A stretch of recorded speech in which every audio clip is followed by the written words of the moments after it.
everybody, and welcome to the newest indoor adventure in Apocalypse Keys, part 1 of our Apocalypse Keys campaign. If this is your first time joining us, hey, thanks, this is episode 1. We don't have a backlog of episodes that you can watch on this channel, but before we even begin on that, there's something I would like to say, which is today is June 25th, 2023, and you are loved. And that is a very important thing that we like to remind each and every single one of our viewers and listeners at the beginning of each and every single one of these games. Again, if this is your first time joining us, you can go to youtube.com/indooradventures to check up on all of the VODs of each of the games that we have played up until this point, or you can go towards anywhere audio casts are being made available for free. You can find us there under the same moniker. And speaking of things that are being made available for free, if you go to patreon.com/indooradventures, you can check up on our after show called Nights in the Courtyard, where we answer questions not only from each other, but also from the community. And for games like this, that's also where you can find our stars and wishes. It's going to be an absolutely incredible time. You can actually find the link to that Patreon in the Twitch chat to the side. The best place to ask us those questions is actually going to be on our Discord, also found in the Twitch link or in the Twitch chat to the side or in the description of this video or audio cast down below. But let's say you already support us on Patreon, you already support us on YouTube and Twitch and all of those other wonderful places, and you're trying to think to yourself, where can I go to help support this fantastic show even more? Well, guess what, Acorns? I got your back. Quite literally, in fact, because if you go to indooradventure.redbubble.com, we got t-shirts, we got posters, we got mugs, we got crop tops, throw pillows, shower curtains, aprons, clocks, and I cannot find it on my desk right now, but we even have face masks with the symbol of Tiamat upon them, designed by our very own Cyberwolf1201, where all of the proceeds of our merch currently goes to help support Doctors Without Borders. So if you would like to help support a good cause, or possibly help support the show, you can again go to indooradventure.redbubble.com. That is again indooradventure, no S at the end, .redbubble.com. But that is it for my opening spiel. So hey, Noir, who you playing today? Now it's time for my opening spiel. Hello, everybody. I'm Noir. I go by he, they. And today I'll be playing Joe, who goes by he, him. And he has the summoner, or the summoned playbook. And that leaves me. Hi, everybody. I'm Anita. My pronouns are she, they. And today I am playing Dynast, or Din, who uses the playbook The Last. Dennis uses any pronouns. Amazing. And that brings it over to me. Hey, everybody. It's me, SirHeckaLot. I use she, they pronouns, and I'm back for another series here on the channel. They haven't gotten rid of me yet. I'm here. I am playing Eden, who also uses she, they pronouns, and uses the Found playbook. Back over to Indoor. And hello, everybody. I am the Indoor Adventurer, he, him, and tonight I shall be playing as Lucius Alexander. We both go by, or he goes by he, they, and he is very hungry for tonight's session. Awesome, y'all. And hey, everybody, I'm Sarah Roberts. We're the Hype Goblin. I use any pronouns, and I will be your keeper, your GM, your disaster tour guide on this Apocalypse Keys adventure. With our intros out of the way, I would like to alert chat to our content warnings for this particular mystery. Tonight, we will be playing The First Door. The content warnings associated with it are body horror, cruel experimentation, cult behavior, and evidence of mental illness from trauma. If these are not themes that you wish to have in your entertainment tonight, feel free to come back for the next one. We will be going over the content warnings for each of these mysteries, just to make sure that, you know, we all stay happy and healthy and have a little fun. So, division has existed in one form or another for hundreds of years. The world has always existed on the very edge of apocalypse, the smallest light in an endless dark. For as long as there have been monsters, humanity has leashed them to secrecy and service, to hold back the harbingers and their dreams of destruction. Division has had many names, faces, and countless incantations. Division has been destroyed and reborn across sacred rituals, secret societies, and top secret government agencies. Even when this incarnation of division ceases to exist, it will resurface in another place and time. As long as there is a world to protect and an apocalypse to hold back. Roll that in. There are things that go bump in the night, and we are the ones who bump back.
Good morning, everyone. Just a quick introduction before we begin. My name is Abraham Yates, agent number Romeo Echo Victor 1310, but Abe is fine.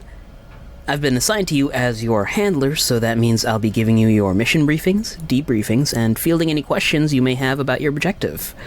Oh, if you do have any questions or concerns, please save them until after the briefing. We'll have refreshments to follow. I hope no one is allergic to peanuts, because I made brittle. Huh.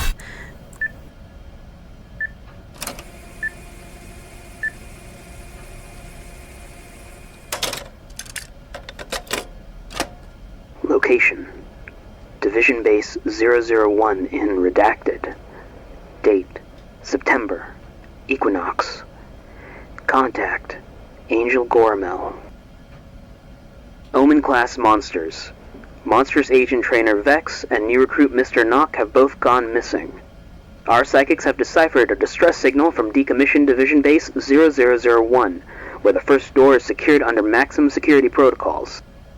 These security measures have been compromised and are now ineffective against Harbinger-class monsters. Find Vex and Mr. Nock. If either or both have succumbed to the Harbinger within them, you have direct orders to eliminate them. Find the Door of Power and contain it before the Harbinger claims ascension.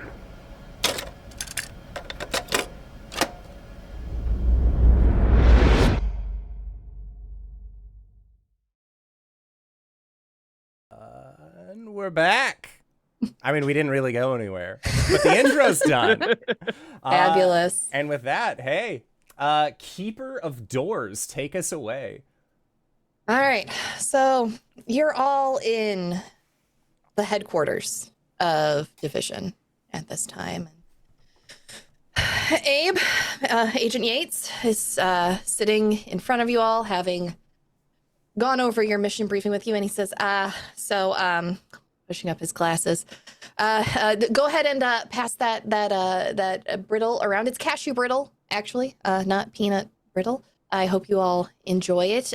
Do you have any questions on the mission at hand? It's a pleasure to meet y'all, by the way. I'm really big fan. So we find a couple of guys. That's the long and short of it, right? Yes. Well, yes. You will be flown directly to the base.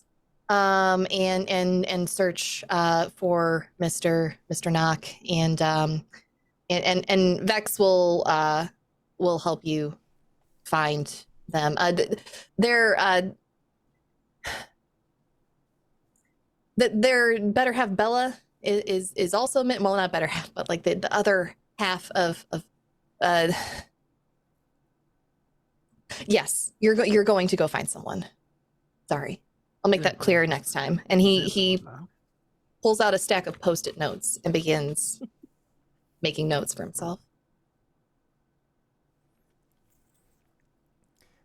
So Lucius, I think, like, kind of holds up a piece of the cashew brittle, just takes just a quick bite, and sort of like mulls it over in his mouth a little bit, just.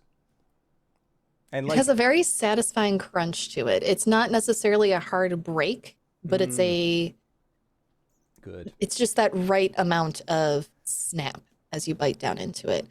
Now, Lucius, for those of you at home, he is a very well-dressed individual, kind of wears more darker colors, sandy, brownish blonde hair, with a, like, it looks like an Arizona green tea colored tie. Like, if you could imagine that can, tone it down to a little bit darker.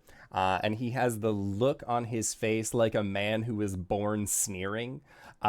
Lucius will take a bite of this and, like, find that satisfying crunch. And he does not comment on the flavor or anything of it. He just seems to enjoy the act of his teeth breaking into something.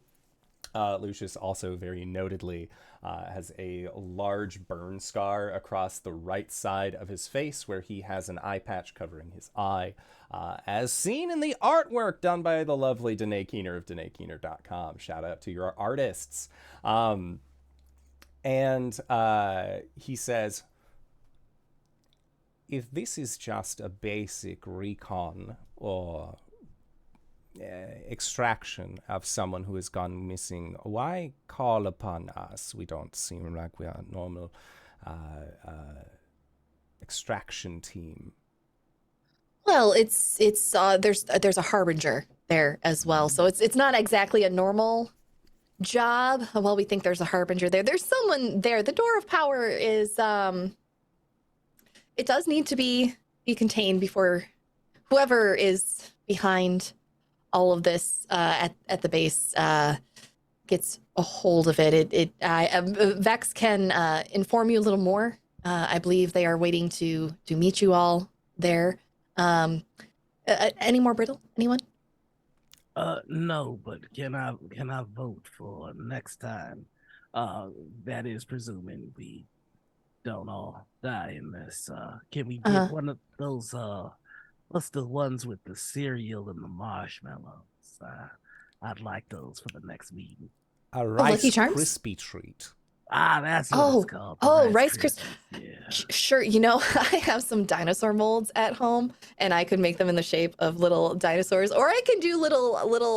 Well, it's supposed to be an octopus. It comes out looking kind of fun. You know what? I'll make a decision. And what does Joe look like?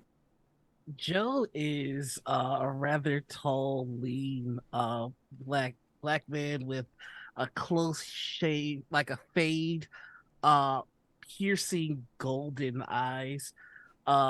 He's wearing a nice suit with like red lining, and you'll notice that he has a glove only on one hand. And he tends to keep that hand in his pocket. He's leaning on the wall, very laissez-faire. He looks like he kind of came out of a GQ magazine and doesn't care about it. Love it. Right. And you see the agent writing down more notes about Rice Krispie treats at this point, and Dynast and Eden. What do you look like?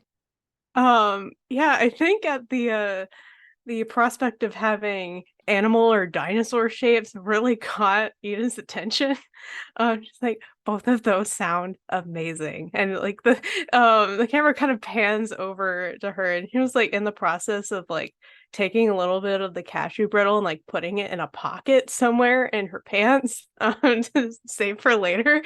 But as the camera pans to her, she is a somewhat younger looking, like probably like mid to late 20s woman, pretty average height, like 5'6", 5'7".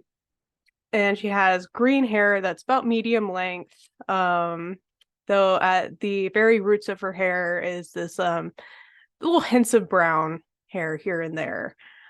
She's wearing a basic like black tank top, and then of course some like greenish, like dark greenish pants with lots of pockets. And most notably, one of the first things you kind of notice about her is along her arms, or really any visible skin besides her face, you see a bunch of tattoos, just all the way, like full sleeves basically. And the closer you look at them, you notice these little patches of scales, like reptilian scales, some fish scales, maybe a couple avian type scales with little pin feathers picking out of them, as well as like some animal hide, that kind of thing. The closer you look, you realize it's probably real, not just a tattoo, but it's hidden very well and very deceptively, and all these various flower and plant tattoos that she has.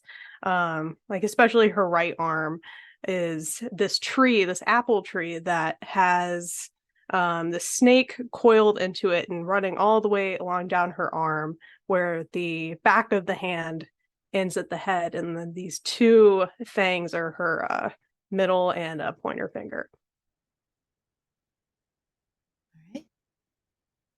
And sort of in contrast to Eden, who tries to make themselves visible, and sitting sort of next is with wearing a hoodie, essentially like athleisure wear. A hood is up on it, but sort of you can sort of see the pale skin and the cracks along the face of Dynast, who is just sort of nodding to everything as it's said, turns down the cashew brittle. Cashews, far too oily. An abomination. It sets it aside. These harbingers, yes? Yes. Yeah. In this door, Mhm. we need to destroy both, smite down. Well, just not necessarily destroy. I mean, the door's been a part of the base for a very long time. More like But if the door becomes a threat, we are to destroy it, correct? contain it if you can. Yeah. That'd be good. The most important part is to make sure that the harbinger does not use the door. Preferably keep it locked and just tucked away. And opening them just tends to do real nasty things.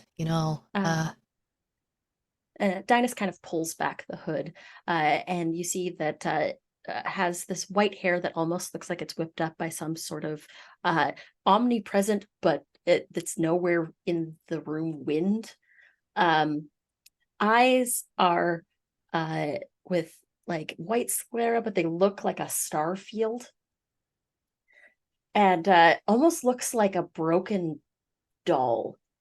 The face is very uncanny valley, like a mask that has been placed over something that could be human. Mhm. And if I'm to understand it, we are to stop these things by any means necessary, contain if possible, kill if needed.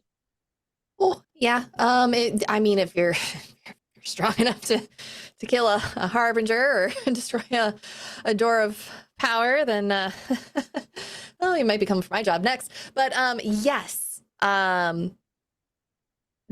contain, protect the world, avoid apocalypses. That's just another Thursday.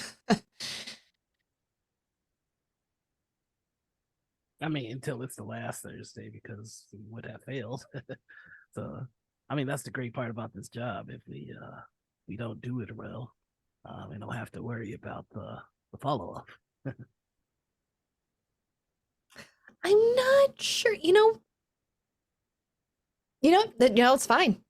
You're a glass half full kind of person. I can roll with that. I can roll with that. Is there anything you all need before?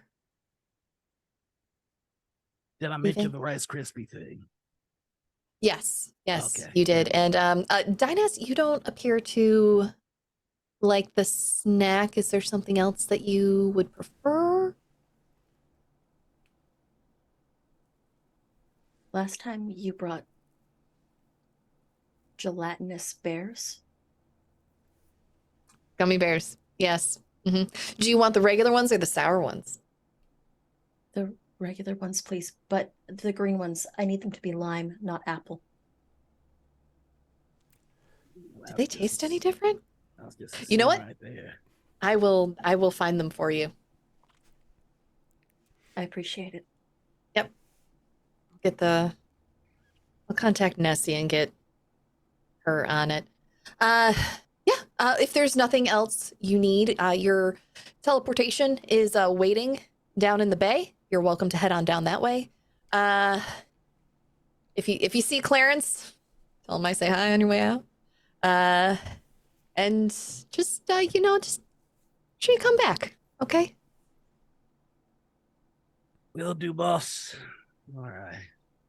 Let's get this teleportation over with. It always makes me itchy afterwards. If we do not succeed, then you will hear the clarion call of the apocalypse, and I will be riding with my brethren. Walks away. Sounds like a plan. Yeah, Lucius just like puts that solitary hand onto the shoulder of the agent. It's not like a pat. It is that just like slow, like, don't worry. You hired us to get the job done. It's what we do. Well, it was either that or, quantum imprisonment. So glad you chose this one. Oh, by the way, I have this. Would you mind? I really am a big fan of y'all. And Agent Yates actually pulls out like a trading card, and it is your image, Lucius, with some basic stats. And on the back, there is an embossed in gold symbol of division. It appears that these are something that the agency makes as promotional material for recruits, and he has yours. Thank you.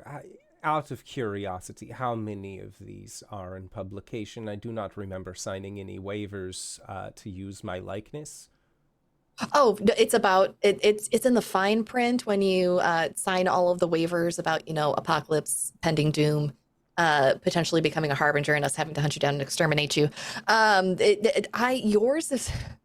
Yours is actually kind of rare, and I still have not found Dynast yet. Do you know why mine is kind of rare, Agent? Yes, they only printed 20 of them, and I have number 2. So had number 2. What? And I just turn and walk away. That was limited edition, you monster. And you see Agent Yates just blue screen as you walk away. I'll save it for later. Who knows? Oh gosh. Yeah, I feel like Eden was about to go and ask just a question, but just the blue screen is just this can probably wait. Just gonna go. That poor man just stares off into the middle distance as the camera slowly zooms away. As you all walk through Division, it is oddly normal considering the people that work here. In this building itself, there are what appear to be humans, just like AB8s, that are walking around filing paperwork, passing out information packets to other agents. However, as you walk through the aisles and rows and see all these offices and cubicles, in one you see a female presenting person with large bat-like wings protruding from their back and 2 horns which spiral along the side of their head backwards in kind of like that ram's horn style. You see others that are humanoid, but they appear to be the little gray men from Area 51. They look very dapper in their suits and ties. And there is also a large water tank that a creature sits in. And she is about the size of a semi-truck with a long tail and fins that somehow she is managing to pull up and over the side to manipulate a large keyboard. And her large, long neck and head are up over looking at a 72-inch monitor that is a rather small monitor for a creature of her size. And she turns and looks at you all and smiles and says, "Have a good time. Enjoy your trip." And you all know this to be Nessie, the Loch Ness Monster. Nessie, Hey, how's it's it good to going see there, you as Nessie? always. Oh, it's Julie's birthday next week, so we're all pooling in a little bit for some cake and some blood sacrifices, and also, a nice card. Oh, yeah, make sure that the card comes to my desk. I'd love to sign it. Oh, I will. Just let me know when y'all get back. I'll make sure that you get an opportunity to sign. I have a dagger if you would like the blood sacrifice to go correctly. Oh, we've already got one prepared. Actually, look at this. I had it specially ordered. And she reaches one of her fins over the side of the tank to pull out a desk drawer and pulls out a dagger. It looks like one of those daggers with like the wavy blade on it, but the handle, the end of it flares out, and on the end it says, "Happy 1000th. I can speak. Happy 1000th birthday." What do you think? Very nice. Sort of holds it up, judges the heft. I was going to offer the one that Cain killed Abel with, but this one is good too. Oh. You know what? We'll save that for 1001. Very good. Walks out. And Nessie will wave a fin goodbye to you all. And as you carry on through, you go out to a hangar. And it's set up similar to an airplane hangar, where there are bays where a transport vehicle could enter and exit. However, in each of these bays, there are large protruding obelisks. And from each obelisk, there are different portals, and there is a person standing next to each one with a clipboard, reviewing notes, and this is where you will start your journey to head to Division Base 001. So, Division makes use of approved portal activations and finely tuned spell tech machinery, which is required to make sure that agents do not overshoot their targets, which unfortunately has been known to happen in the past. From your home base, the portal takes you to London, then to 1985, then the banks of the Amazon River, then a subaquatic research facility, Division Base 0 Redacted, where you make your final portal jump to Division Base 001. And as you emerge from the final portal jump, your feet meet frozen ground and wind whips about you. And at the entrance to a massive base in front of you, huge doors made of layers of bespelled metal stand 3 stories high. The doors are torn open, and a path of destruction leads to the abandoned headquarters. Standing in the snow with their long white hair tied back in a ponytail is Division Agent and your contact, Angel Gormel. The angel throws a dying cigarette into the concrete, crushing it under their heel, and begins walking towards you. So, I will need somebody at this point to grab me a D4 and roll it. Oh God. A D4. I have a triangle-y boy right here. Ah, use Go for couch it.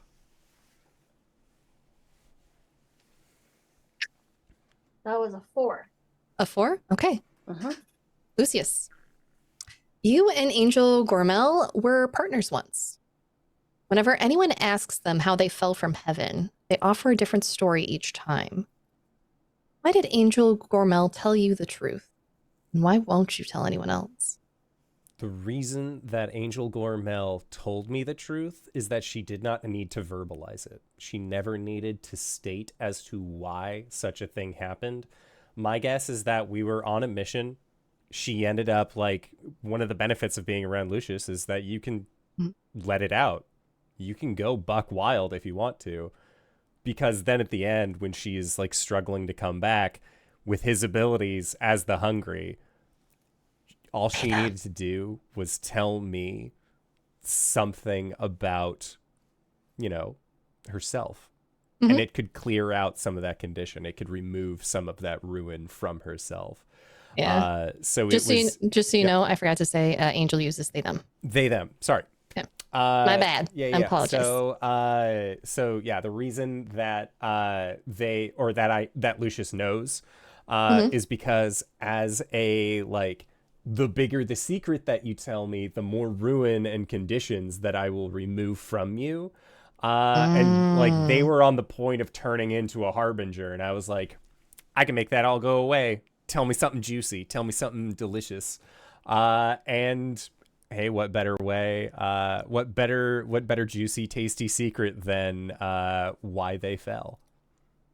Fabulous. Someone else roll me a d4. I was going to say the reason why I haven't told anybody Okay. as part of that is, secrets are only as delicious as the few number of people who know them.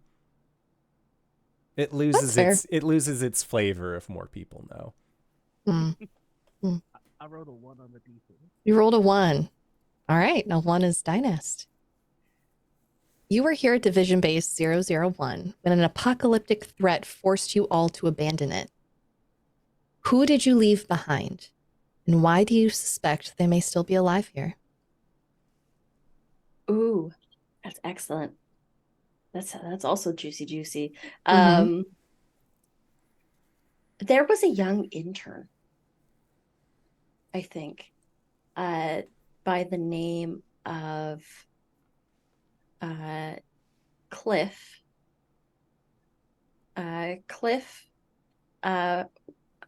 Cliff went by the call sign. Let's see. The call sign Tweeter. And we were sent to abandon the base because there was a big threat that came up, and Tweeter stayed behind to make sure that the place was sealed. There was only one there was one place in the command room that could seal this entire place off, and one button, but it had to be pushed, it had to be held down. So right. Tweeter sacrificed himself for the group so that we could all escape. But there was never any sign of him after that. No body means that he might still be out there somewhere. It's possible. We'll see what happens. Angel walks towards you with their long white hair and glasses and a tailored suit. They have an unnatural smile that holds a new unlit cigarette. They're an ageless creature whose folded wings are taller than most monsters. And they wave you in. So, you're the ones they sent to help with this. Lucius, good to see you again. As always, Angel. Dynast. And your friends?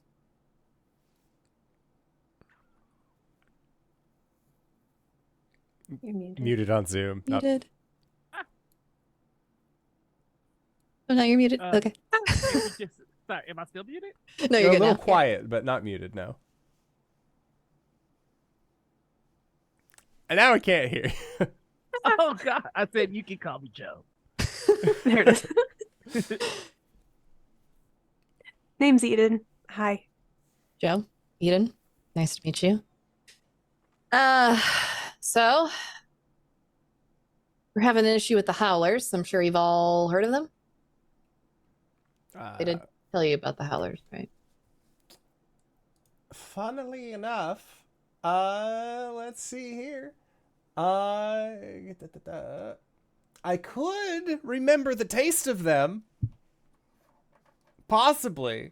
Let's see it. So I have fed on countless victims. That's their words, not mine. And remnants merged inside of me into unique consciousnesses. The alien horror living under my skin will one day consume me in turn, yada yada. When you first encounter a named NPC or a faction, does this count as a named NPC or faction? We'll say yes. I may declare that the remnants within them within me recognize them. When I do, I can spend darkness tokens and roll. But Okay. I don't believe I have any darkness tokens because we just started this game. That's true. So I am going to roll 2d6 and let us hope for the best. Boop. Okay. That is a 5. Which is a miss. Yeah, it is. So they know about the remnants within you and the power of my hunger. They will immediately place me into a vulnerable position. The keeper will tell me what happens next. Yeah. We're just gonna say, since this isn't really combat related, so it doesn't make sense to put you two in something vulnerable quite yet. But we'll save that vulnerability for later. Yeah. You know nothing of these creatures. And Vex looks at all of your blank stares, and They were suspiciously missing from the mission brief. of course they were. Fucking bureaucracy. Throws their cigarette on the ground and sticks their hands in their pockets. And the Howlers they're the result of the Ascension Project, essentially. The damn thing was unsafe from the start. And as soon as things went tits up, we contacted Division. I contacted Division. The Howlers are essentially what everyone here has become. They're no longer themselves anymore. If you encounter one, there's no reasoning with them. They're the monsters that monsters fear. I find that highly unlikely. Well, once you see one or get face to face with one, we'll see if you feel it the same way. But as far as we know, Vex and Knock Knock is somewhere in there still. Hoping y'all can find him. And what of Vex? I'm Vex. Oh, you're Vex. That's correct. So we found one of two. Halfway there. Technically, Knox counts as 2. One of my trainees, they're essentially she and the entity form one cohesive whole, referred to as Mr. Knox. Separately, they're your average monster agent. But I don't know. I got a bad feeling about this one. They're like what's it called? Oh, the Wonder Twins. Activate form of someone in danger, apparently. Right. Yeah, something like that, except there's less activate and more of just they're together all the time. It was a part of the Ascension Project. Now this is just over the above board. This is the second time that Ascension Project has been mentioned. Mhm. Would we know what that is or what that means at all? Yeah. You have never heard of this project before. Cool. Yeah. But you can ask more questions. Also, if you have any playbook moves that are relevant to uncovering mysteries or things that you do at the start of the mystery, let me know. Oh, I think I have started the mystery move. Okay. Or not move, but a thing I'm supposed to do. 1 second.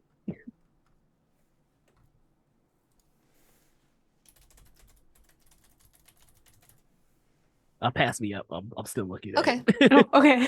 At your questions of the Ascension Project, Max will fill you in. A few weeks ago, the Ascension Project started. It was a highly experimental process meant to strengthen Omen recruits to levels never before recorded, you know, because bureaucrats love to just turn the power up to 11 every chance they get.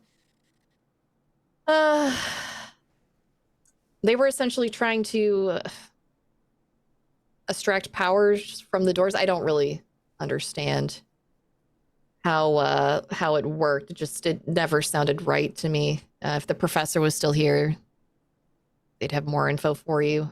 I haven't seen or heard from them since things went sideways. But Bella, the other half of Mr. Knox, was the star recruit of the program, one of my former trainees.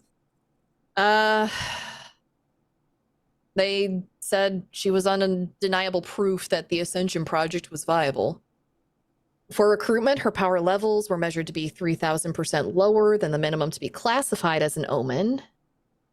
However, it was the monster under her bed, she said, called him Michael, formed a symbiotic relationship, and they are what became Mr. Knock.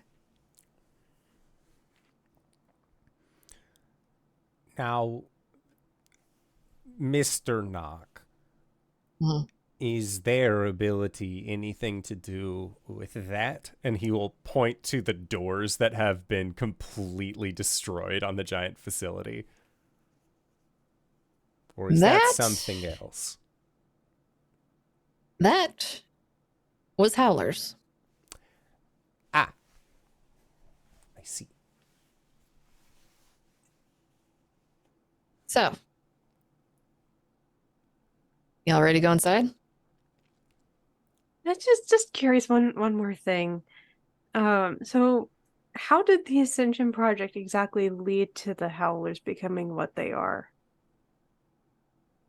I'm not the science person. Honestly, I was just told to run Bella and some others through division training and keep my opinions to myself. They're the known way to separate the two. We should encounter them. Bella and Michael? Yeah. To split up Mr. Knox into its more manageable ingredients.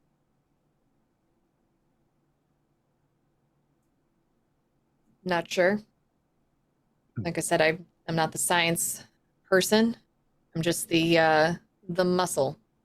You said that there was a scientist? Yes. The head scientist, actually. The professor. She, bit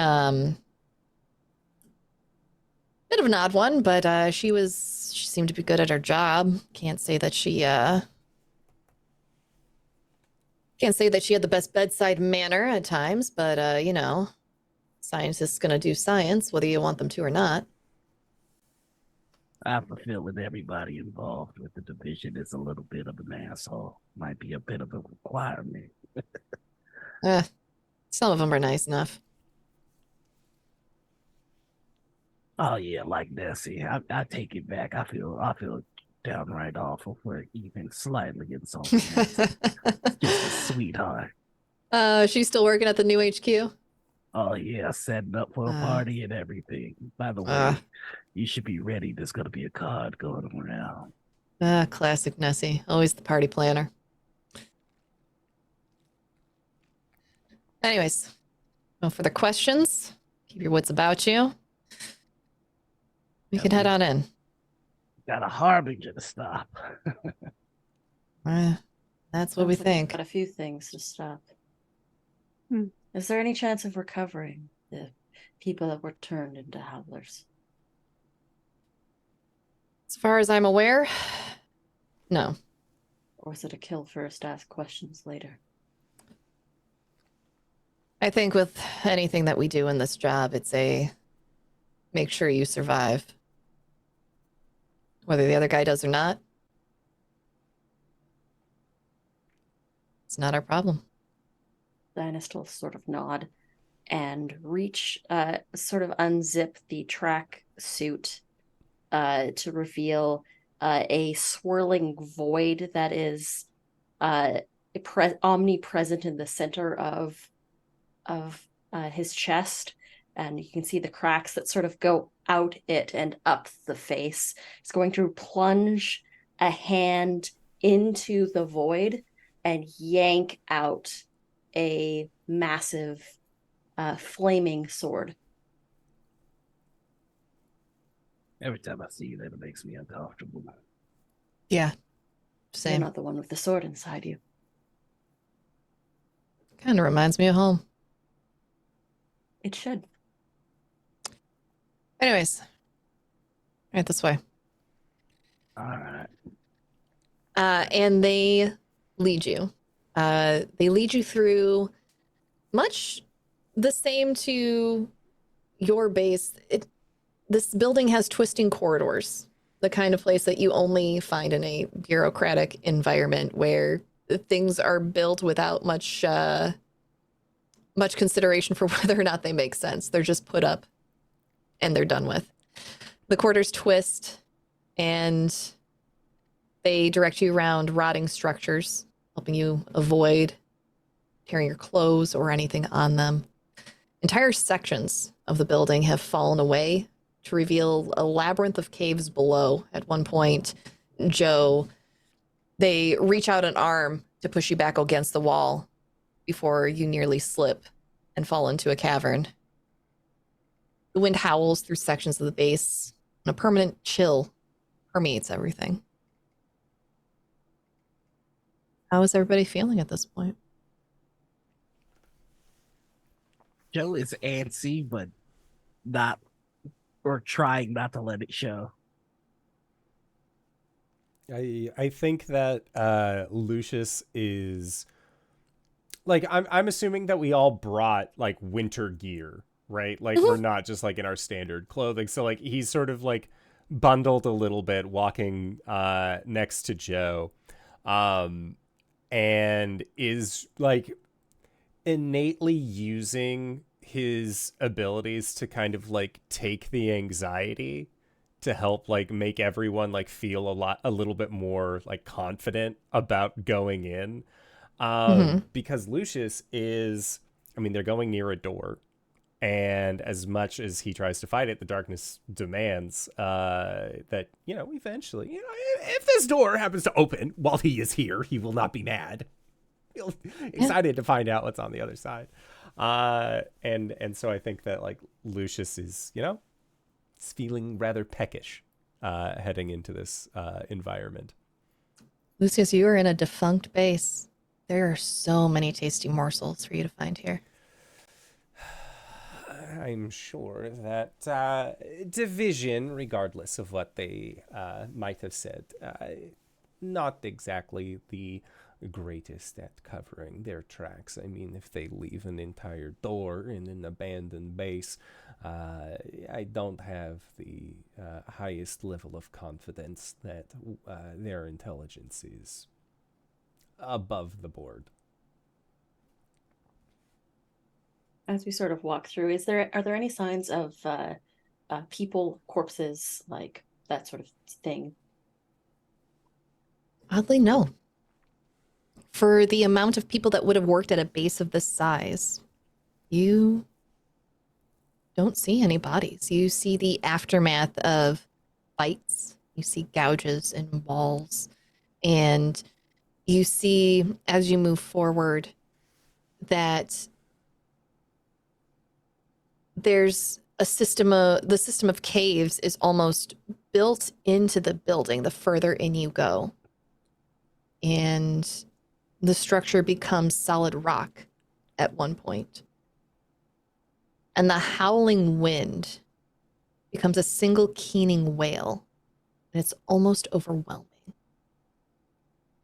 You can all feel the sound tear through you. And it leaves behind burning after images of in your minds of caves and tunnels and horrifying creatures that tear each other apart within their depths.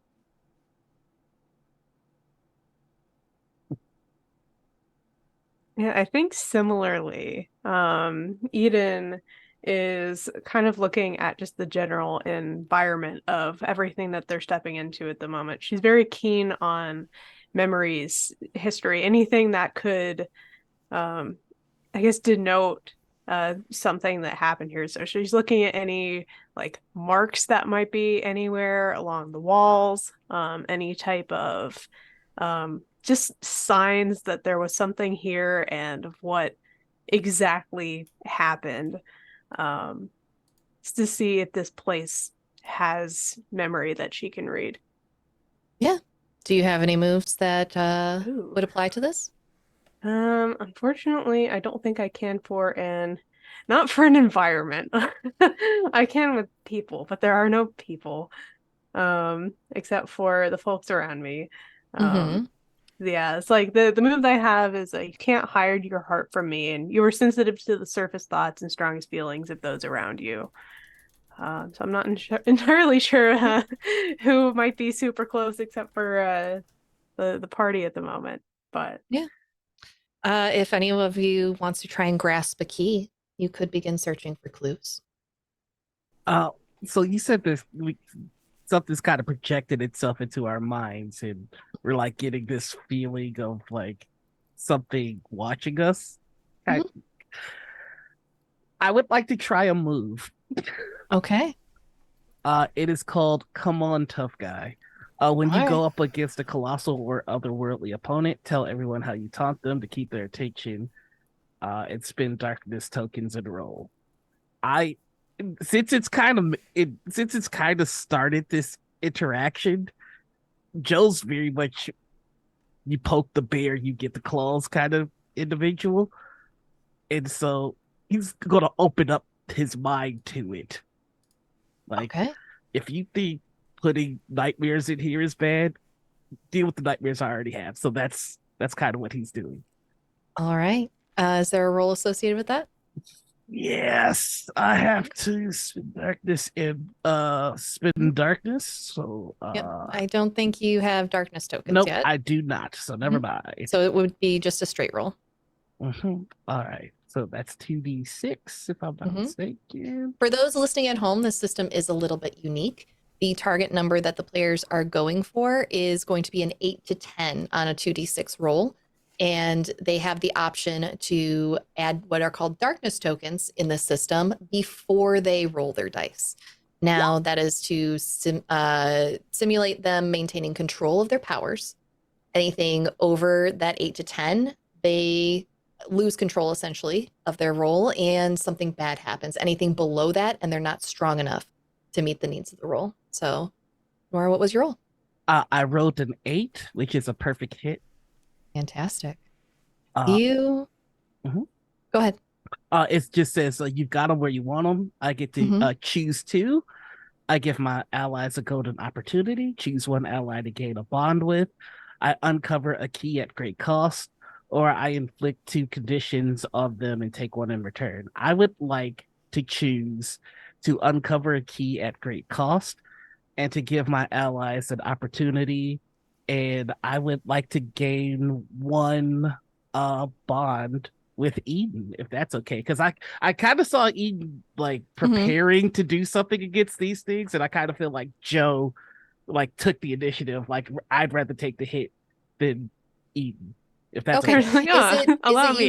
Is it you do all of those things, or you pick one of those things to do? I get to pick 2. Pick 2, okay. Yeah. So I uncover a key at great cost, and I give my allies a golden opportunity and choose one ally to gain a bond with. Okay. Sure thing.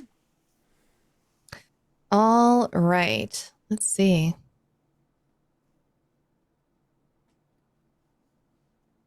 Okay.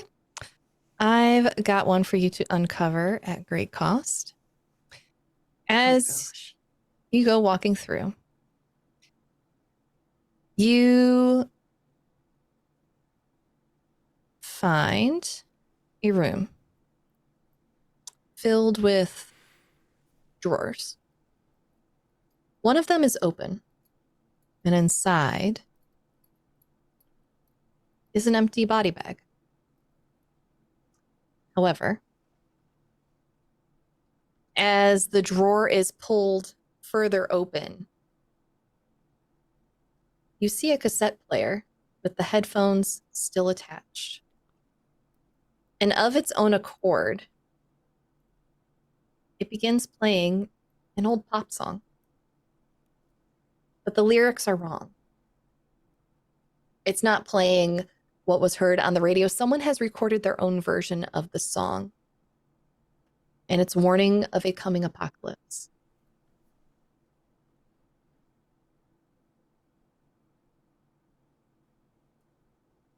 I will add that to your sheet. I don't know about the rest of you, but I'm imagining the song being Take On Me. That's perfect. Oh, I was just thinking it's the end of the world and we know it, or as we know it. Like, it's barely changed. That's better. That's better.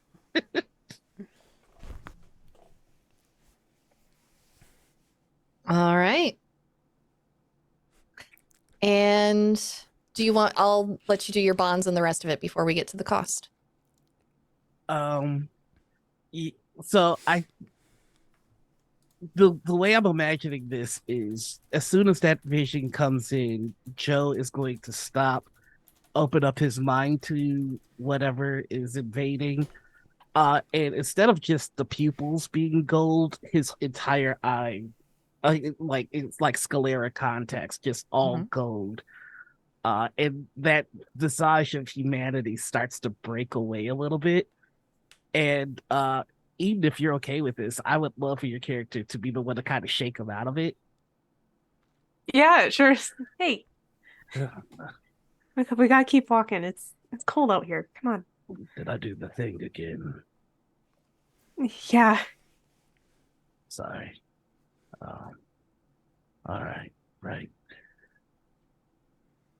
What song is that? It was just looking into the cassette.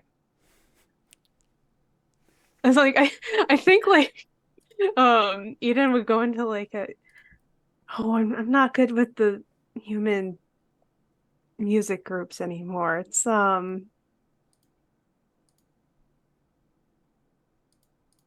something about like a blimp, I think, like an iron blimp. Wasn't that one of them? Oh, Led Zeppelin? Led Hansen. That one. Oh my goodness. Yeah. Lucius realizes again and again that, like, right, I am the only one who started this, like, human relatively here. Yeah. The song is by joking. REM. Oh, REM. Yes. Oh, I'm familiar. We've got to find this Mr. Knox person. Let's keep on. I'll try not to delay us any further.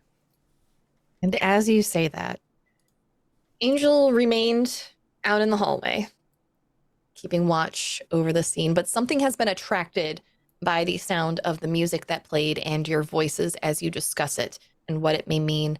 And dozens of howlers begin falling from the ceiling, several of them descending upon Angel to tear them apart.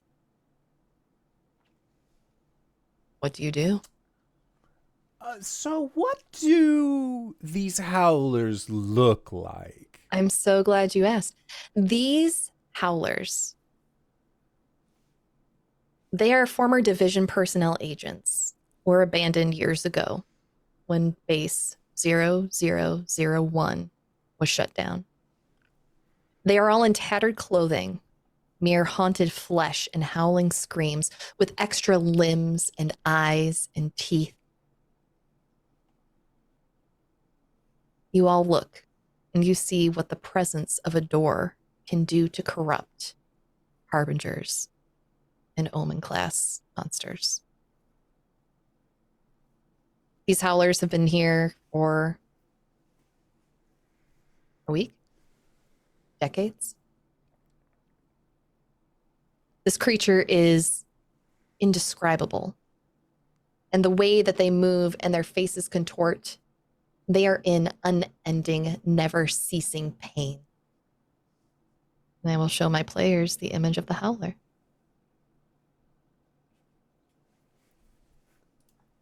Oh, I don't love that. Oh yeah, that's them. That's What is that little cutie doing there? I want to give him a smooch, but I don't know which set of lips to go for. I am putting a picture that was shared with us into our questions for the courts chat. So all of you at home, if you're a part of the Discord, you can see that as well. Mm-hmm.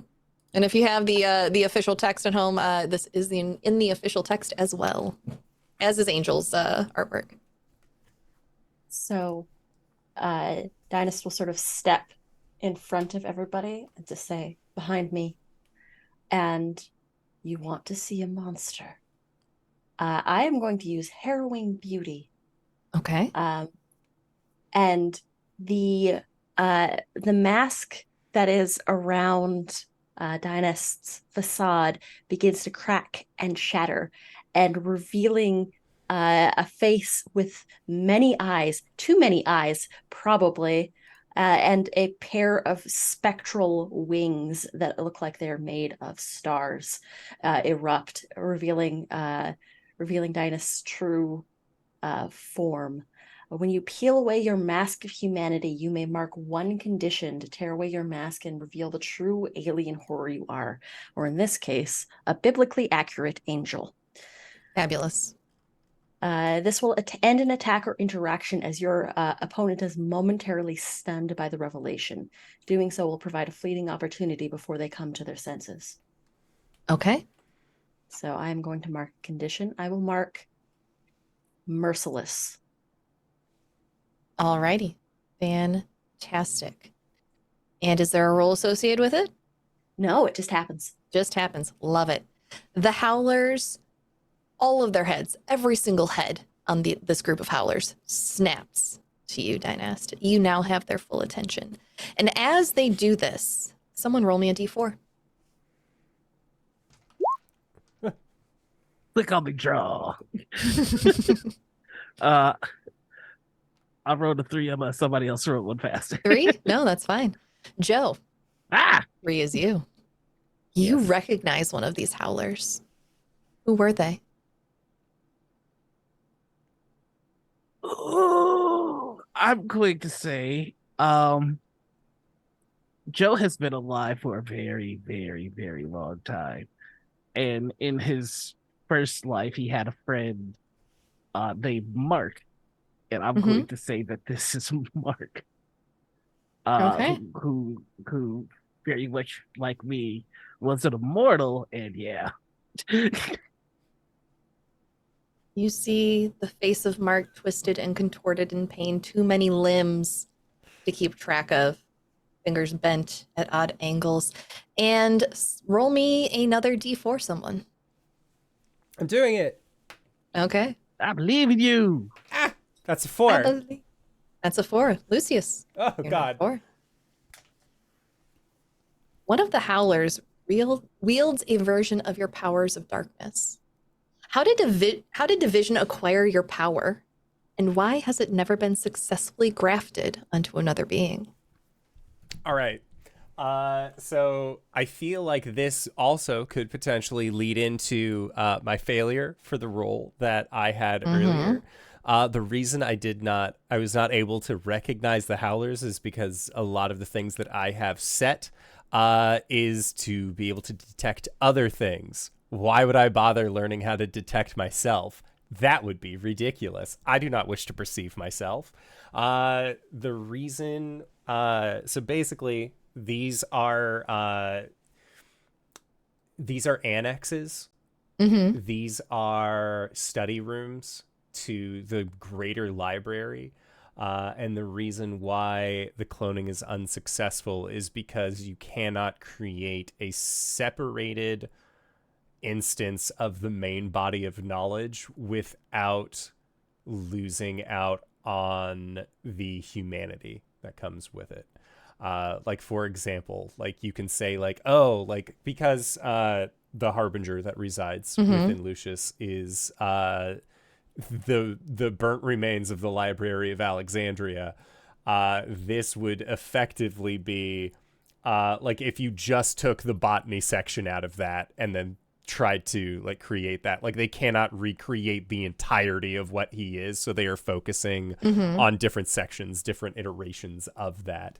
And it never works.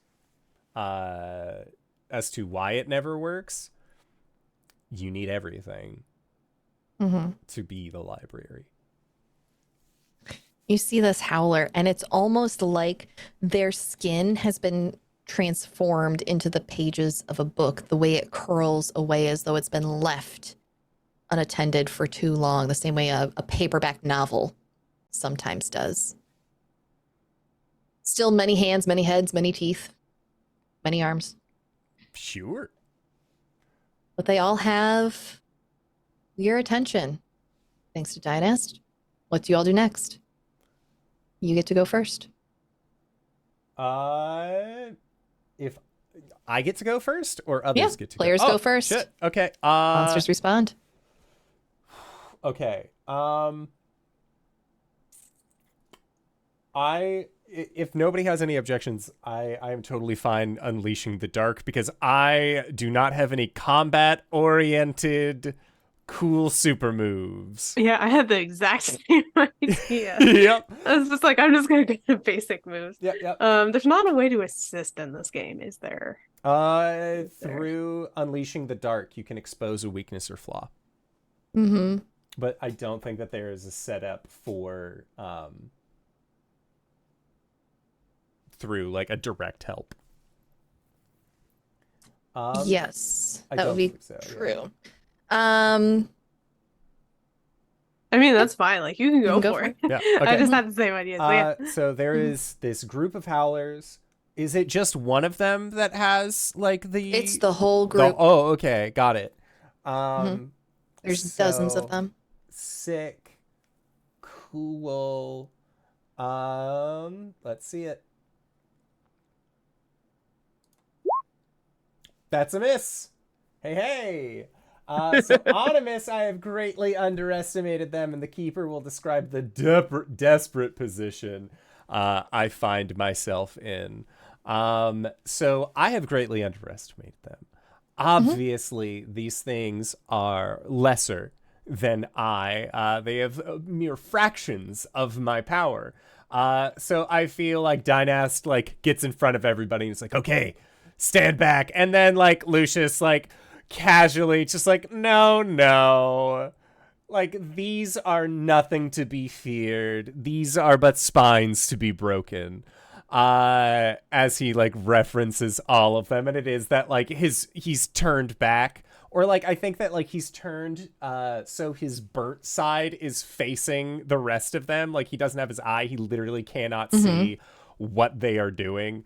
I'm willing to put the rest into your field as to how I have found myself in a precarious situation otherwise. This is a rather precarious situation because Angel is still covered with these howlers and struggling to get free. And the precarious situation isn't directly coming for you, but you see that it has almost made them hungrier, especially that one that has a bit of your power. And they begin to envelop Angel. And you start to lose sight of them. Yeah, I think that, like, knowing that Angel and Lucius have worked together, Lucius is more, like turns to the rest of the party. Like, are you going to do something about this? Like, he's not going to. He doesn't feel like he has that. They need to, like, come to him for him to do stuff. So, like, he looks towards, like, Joe and, like, well. I think at that, Joe is going to take off the glove he has on his left hand, revealing a gnarled, clawed silver hand. And just walk up to the thing, undo his tie, and hand it to Lucius. And I would like to. Well, I'm going to unleash the dark, but I have a move called Sometimes I Get Angry. That says when I unleash the dark, I take 3 darkness. I get 3 darkness tokens first. Okay. All right, so Unleash the dark. Yeah, here we go. I love the power moves that this party is just playing against these monsters. Makes me so happy. It's our first time in the system. Let's yeah. fuck around. Let Fuck me around go and find ahead out. and I'm gonna spend one of my darkness tokens on this attack as well. So here we go. Okay. Spend and roll. Yeah. Oh wait, I did it wrong. Now I'll do it. Yeah. Perfect hit. Fantastic. Does it apply any conditions to your opponent? Right. So on a perfect hit, you wield the darkness with control and ease. Choose 2. Here are the options just for anyone unfamiliar with the system. Get past their defense and inflict a condition. Get what you want from them. Avoid reprisal, harm, or cost. Gain the upper hand for now. Expose a weakness or flaw. Confuse them for some time. I am going to I want to get what I want from them, which is I want to free the angel. Okay. The smart thing would be to avoid harm, but that's not fun. We're here for the drama. So I'm going to get past their defense and inflict a condition. Okay. I don't believe I get to choose the condition. I believe you get that choice. I do get that choice. And they already have 2. So let me see what the basic conditions are, but that will put them at 3. All right. And on a perfect hit, you are able to pull Angel out and back to the safety of your group. And these howlers are, if they could look at you funny, at least one of their heads on each one is looking at you a little funny. Eden, do you have anything you'd like to do? Yeah, if possible, I would also like to unleash the dark and like potentially just like drive them away, like intimidate them to an extent that they're just gonna go away. There's so many of them. So yeah, let's go ahead and roll and see what happens. Let's see, where is it? I'm scrolling. Aha.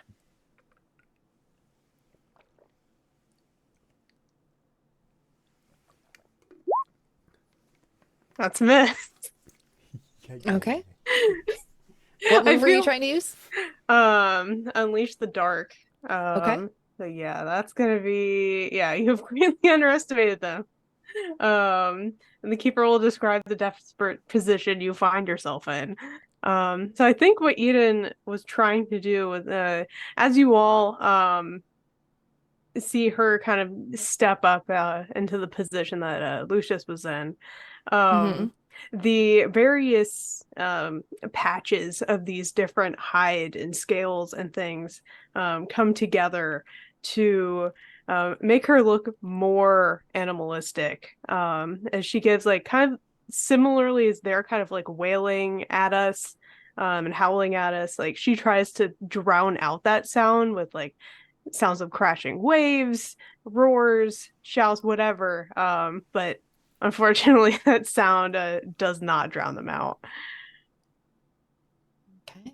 Yeah, that sound does not drown them out.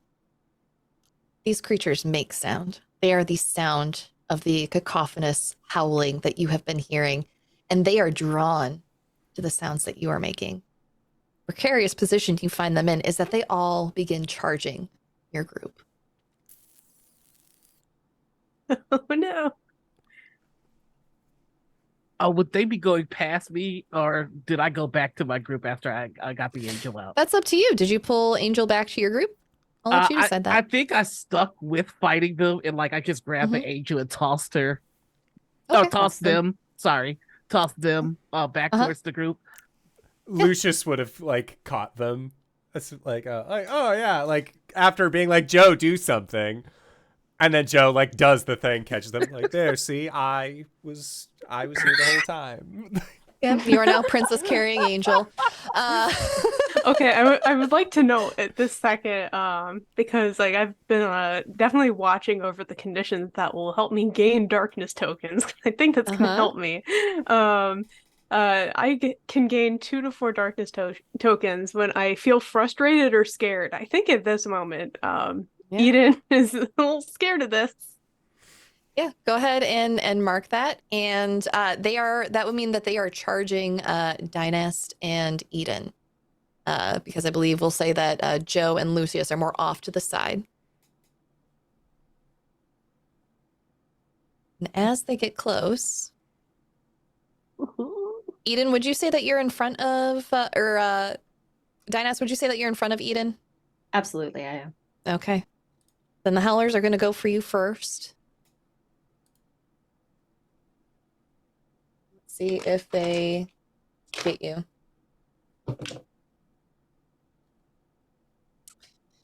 They do. So the Howler is going to attempt to slash and rake you with claw and teeth. And since we don't deal with HP, I think you just take a condition. Yeah. Since that was a success.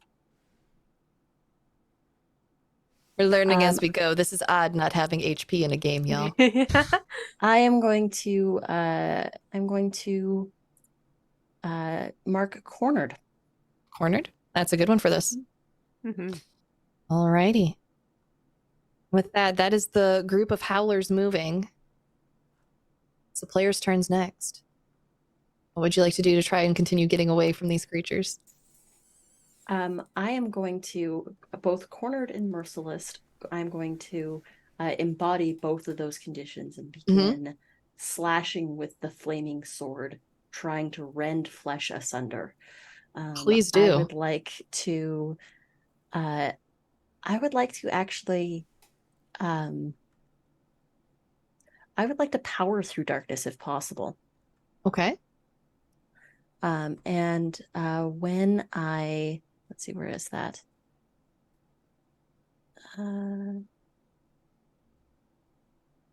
Darkness. There it is. I can gain 2 to 4 darkness tokens when I embody a condition that affects me. So I'm going to start lashing out like a cornered animal and behaving very aggressively towards these things. And I would like to power through the darkness. I'm going to spend one of those darkness tokens that I just earned on this one. Let's go for it. Let's try. It's a miss on a 7. On a 7. Does it have a specific result for your miss? So, powering through darkness, when you push the limits of your supernatural power, straining to do the extraordinary or avert imminent danger, spend darkness tokens and roll. On a 7 minus, the keeper will offer you something connected to what the darkness demands of you, whether or not you take it, prepared for the worst. And Eden was all about testing the limits. And what's the reach of their power? Ooh. All right, I will give you this. You can take down half these Howlers. You feel your power surge, but you will have to mark 2 conditions if you do.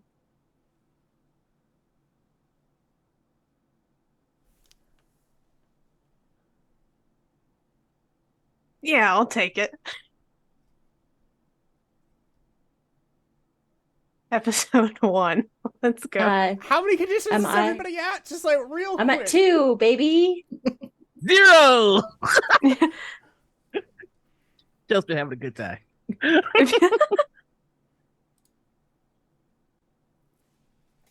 Yeah, the question is, which ones do I want? Oh no, this is for Dynast. Oh, it is? Okay. I will heard the name, definitely I was mark. like, You know Okay. what? Smoke him if you got him. I am going to mark distant and despairing, reaching my breaking point. Fabulous. All right, let me pull Oh, a no. breaking point real quick. Yep. Oh no. Didn't think we'd get here in the first episode, but you know what? Let's do it. Fuck around and Oh, find out, no. right? The All rolls, man. right. The dice are telling us that we're just going to keep missing. You've barely been able to keep the grief and anger at bay. It Mhm. rises up in you now as you feel time wither away as you relive the trauma and heartbreak. Your guilt turns you into a weapon. Describe how you will make everyone and everything around you pay for what happened to your people and how you go too far. The Keeper will tell you how the faintest hope surfaces before you destroy it, and who walks away to perpetrate the cycle of violence and pain. Okay.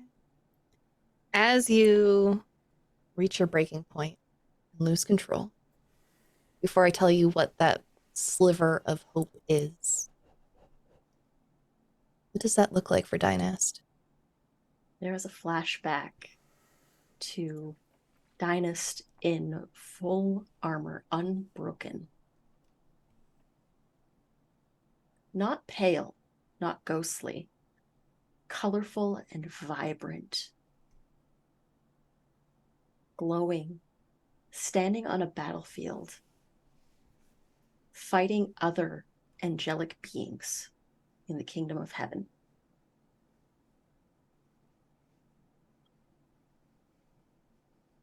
Okay. There is the battlefield sort of pans to Dynast holding a spear as she throws it, and it goes through the chest of another angel. And she stands over and grabs a flaming sword, changing weapons on the fly, now with a spear and a sword in hand. We went too far. Now I have no choice but destroy everything in the kingdom. First the angels, then God. And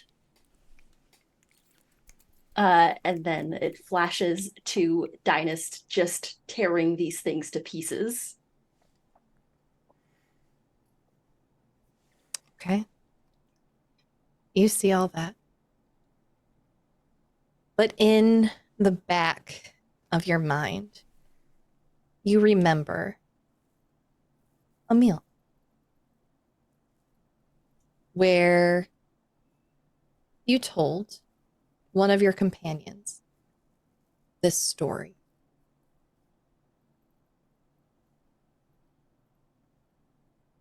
And they took your hand and said, home is not necessarily a place, and we will help you find it again, wherever that may be. It can be rebuilt. And you see the face of that friend who told you that. Who is that face? I think that's Eden. There's tears, I think, streaming down Dynast's face, black tears through the cracks. I think Eden, there's that moment as I stop.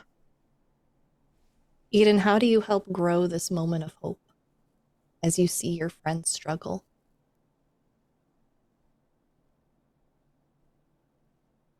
I think in this moment, as a Dynast is tearing through these howlers, I guess, at this point.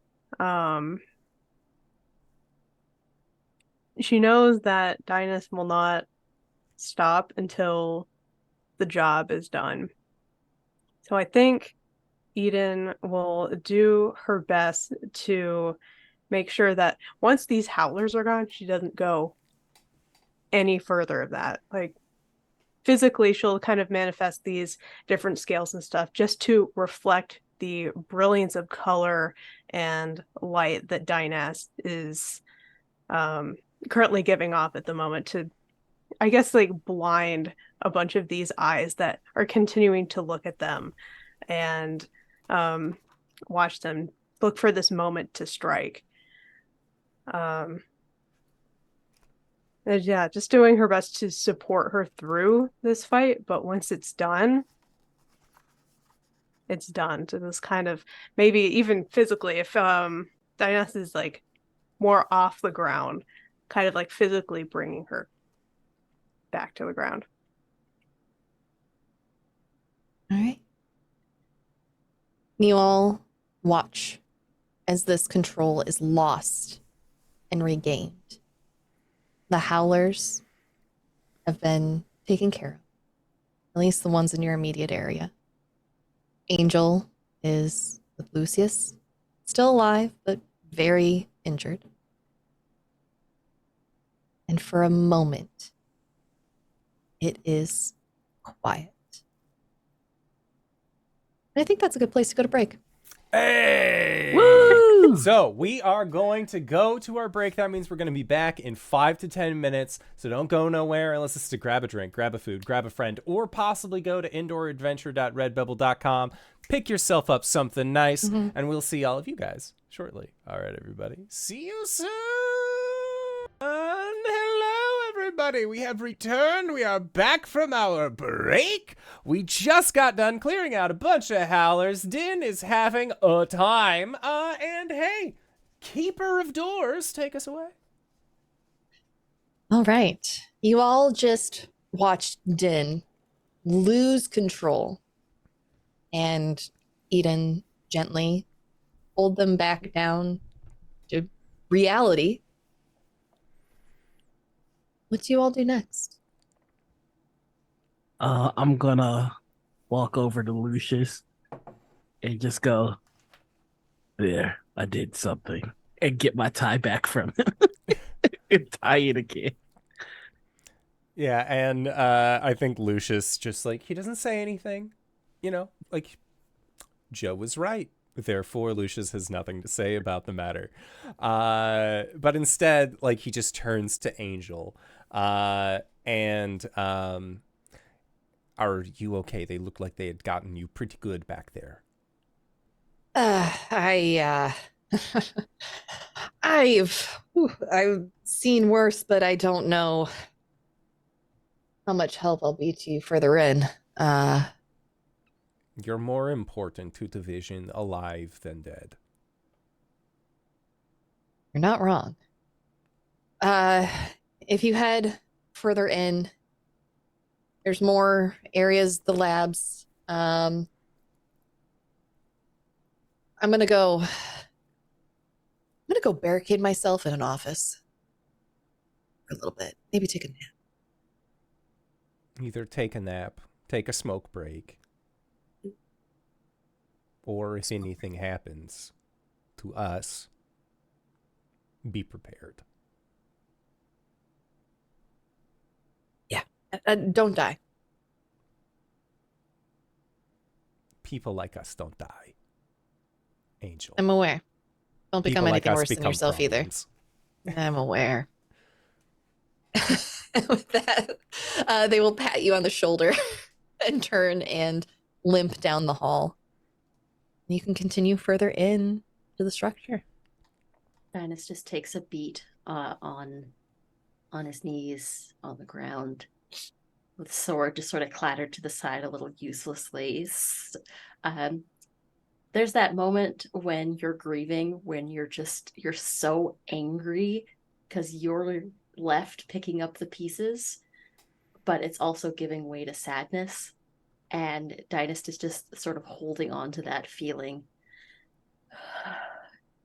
taking a couple deep breaths, wiping the black tears away from the facade, and just standing up again, retrieving the sword. Back to work. Yeah, I think Eden had just been like letting out a hand in case like they needed a hand. I think Dynast just helps the hand and like lets Eden help her back up. Okay. You head further in, and it becomes a weird mismatch of caves and man-made hallways, and the rock and the walls all sort of form this structure together the further you go in. And you come to a 4-way branch. Sorry, Mr. Microphone. And you see a sign. And on it reads pointing in several different directions. The Caves, Research Center, Nerve Center, authorized personnel only this way. Well, I do hate being told where I'm not allowed to go, so I'm gonna go where I'm pretty sure I'm not authorized. What about the rest of you? Well, that sounds like a door to me. I don't think it's wise to separate. But the research center might hold some answers to what's going on here. What does it mean by nerves? Nerve. Dennis has been here before. Mm-hmm. It's You have?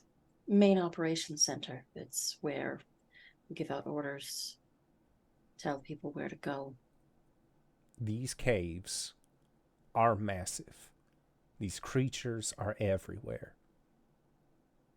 If this place has enough power, we should be able to at least look at the security system and see what way to approach this is going to be the best one. That would probably be at the nerve center. I'm down to follow, but I don't think the security system did them too much good, so can't say that it'll do the same for us. Yeah, we are not like them. At the very least, it's another source of answers to a question. This door is not going anywhere.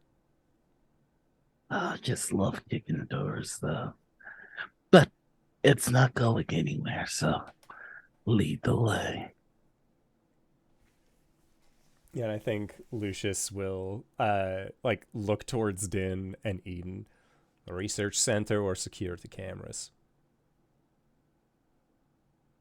One and then the other, perhaps.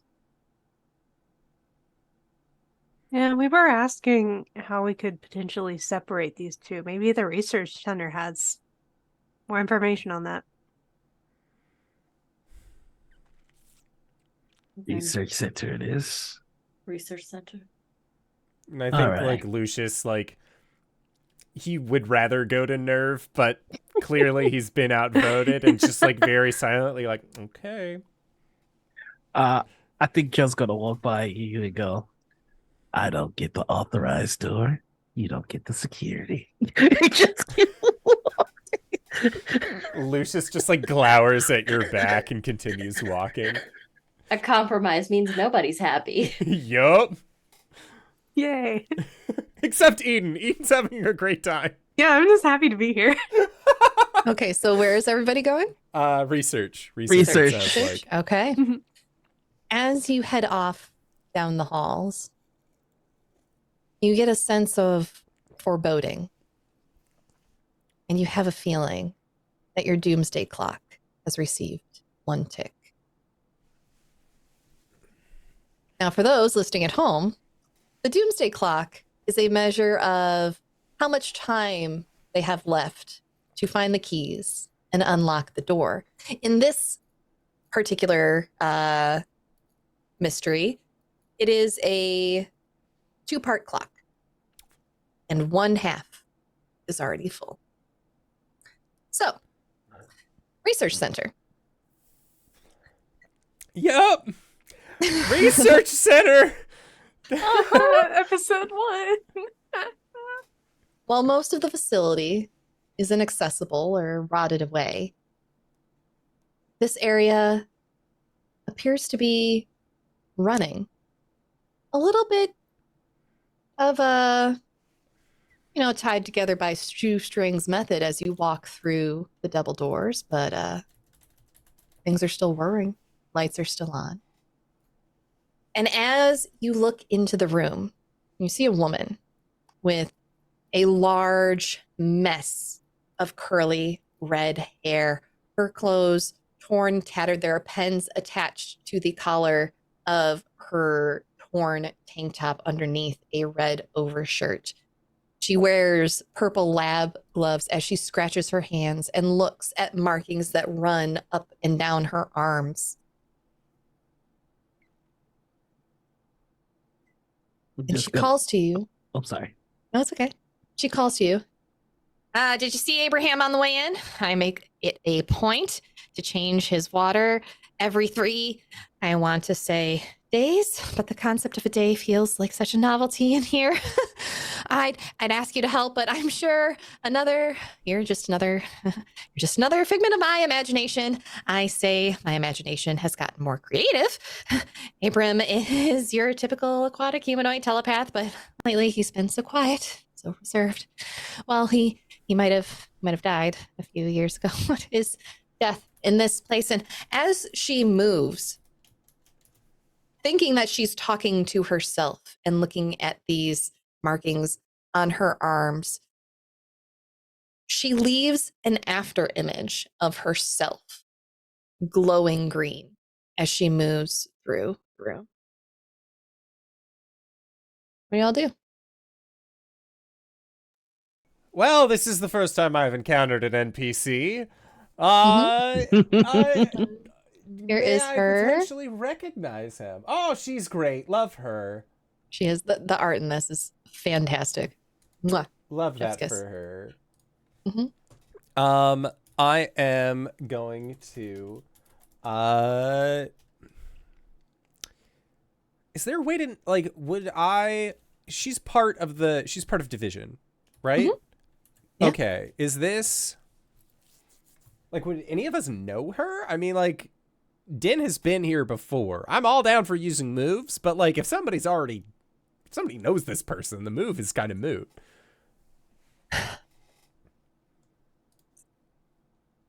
Din has. Go ahead. Oh, I was just gonna say I don't know her, but if nothing else, I was probably gonna try the grass keys move to see if there's any insight that we could get. But we could do your thing instead.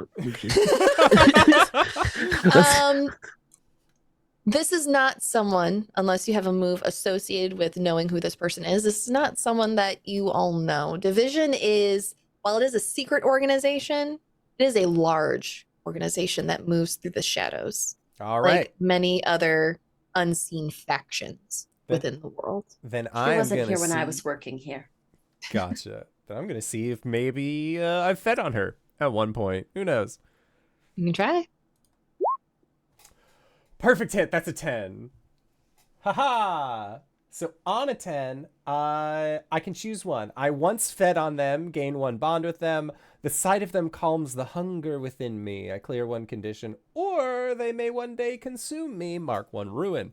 Seeing as I don't have a ruin and I don't have any conditions, I would like to forge a bond with the professor, having fed off of them at one point. Mm-hmm. Okay. Where do you think you fed off of them? So I imagine that agents of Division like to unwind, specifically more of like the agents themselves, and maybe they're like groups of scientists that go, basically people like to frequent bars or other places where they're having difficult times. Lucius has also been with the Division for some time now. So he may have encountered them may have encountered her at a different location, possibly, or on a different mission, even maybe back at home base. Or potentially, one of the Division moves that there is called Forbidden Library, which has to do with like finding a book and the forbidden section. Like Lucius hangs out in the library when he's forced to be on base. So maybe he met the professor when they found a book that they weren't supposed to be looking at. And then that is how I was able to feed off of them, is to kind of like, okay, like, you can calm down now. You've met the professor a long time ago. They weren't a professor yet. They were just a young, hopeful grad student with high prospects of working their way up in division, already known for their brilliance and assisting the organization. But this woman is far older. The lines around her face are much deeper than you remember.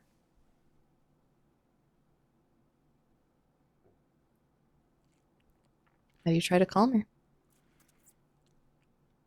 I think Lucius,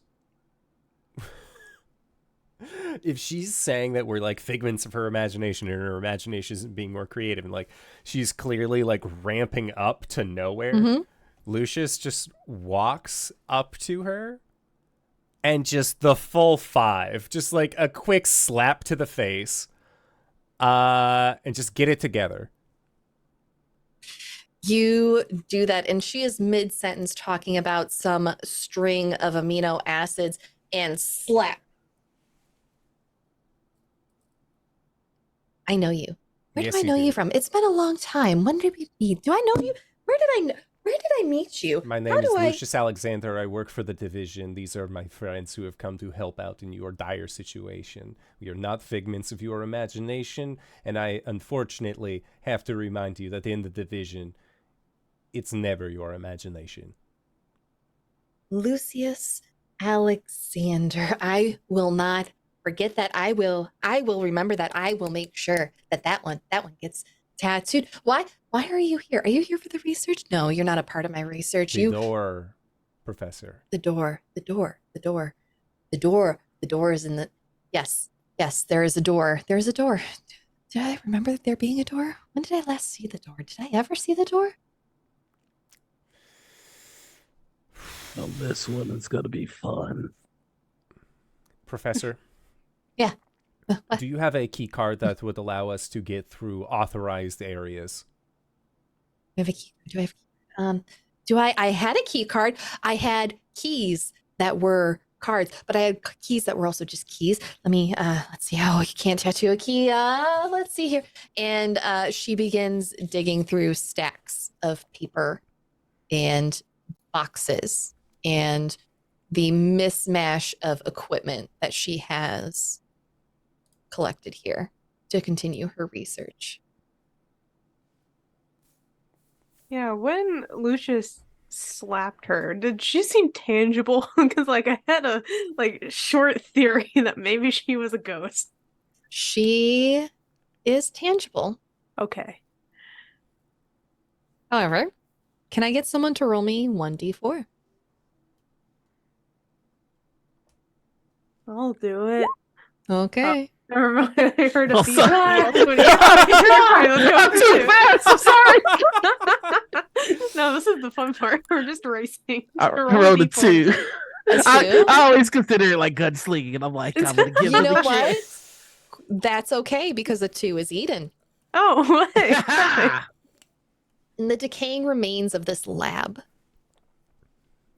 you see something here that is linked to your destiny to become a harbinger. What is it? Ooh. Yeah, I think it would be something that was also unearthed deep from under the ground, like Eden was. Whether it's some type of I want to say a fossil of some kind, actually. Like some like very strange creature that has never been put into the taxonomic record. It just is a complete anomaly to everything else. No scientists in the research center have entirely figured out what it is, so it's just kind of stayed here for a very long time, just on the shelf of and we'll get to it later. We have all these, living specimens in front of us to work with and do these wild things. This thing isn't even living. We're putting it on the shelf. But Eden recognizes it as something that could cause a lot of chaos, a lot of trouble, living deep within the earth that should hopefully never be unearthed ever again. Okay. Do you point this out to the rest of your companions? Yeah, she'll clock that and let's start to look very concerned that there's a fossil of that here. And she'll go over to it, and pick it up. Professor, do you know what this is? Oh, very old, very old, very old. I not the key. That is not the key. That is No, very that's old. definitely not the key. Yeah. Yeah. It was a project adjacent to another project that was under agent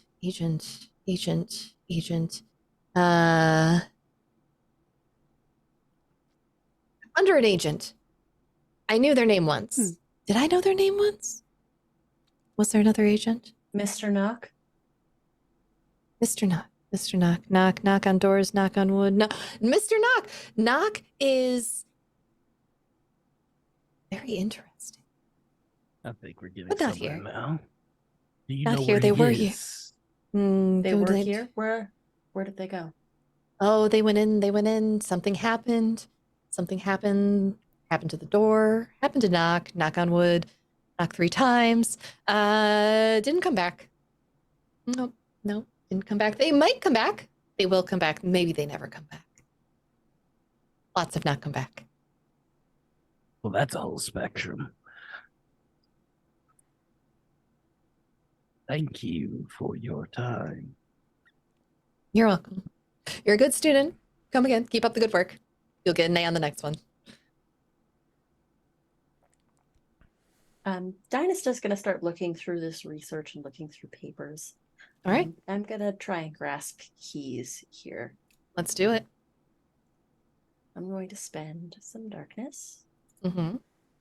I'll spend 1 darkness, and I'm going to roll, and I'm going to hope that I roll better than I have the last couple previous times. Let's do it. Perfect hit. Okay. How many keys does a perfect hit get you? You uncover a key. The keeper will tell you what it is. Okay. As you rifle through all of this information, you see a folder.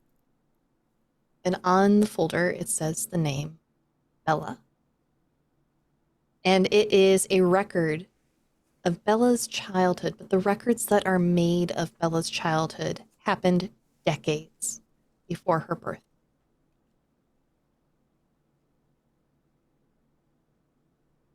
That's curious. What's curious? We have Bella. Bella, I believe, is the agent that is assigned Mr. Knock. Right. We have records of her childhood, but the records are out of time. Meaning They exist years before Bella's birth. Oh. Well, in all fairness, my childhood happened centuries before Joe's birth, too, so perhaps we're just dealing with some sort of immortal. Didn't they send us to 1985 as part of the portal to get over here? As a matter of fact, I think they did. So how do we know that this wasn't just the Vision looking at a young child saying, this one is going to be the best suited for Gabriel, or whoever it is that they combined with, sending them into the past to keep them safe from, Gabriel. I don't know, the draft or something? its division, temporal anomalies are unfortunately common. Or explainable, at least. Do we feel that there's anything else that it's just gonna look over at the professor? Yeah, does there seem to be anything else we think that the professor can offer us?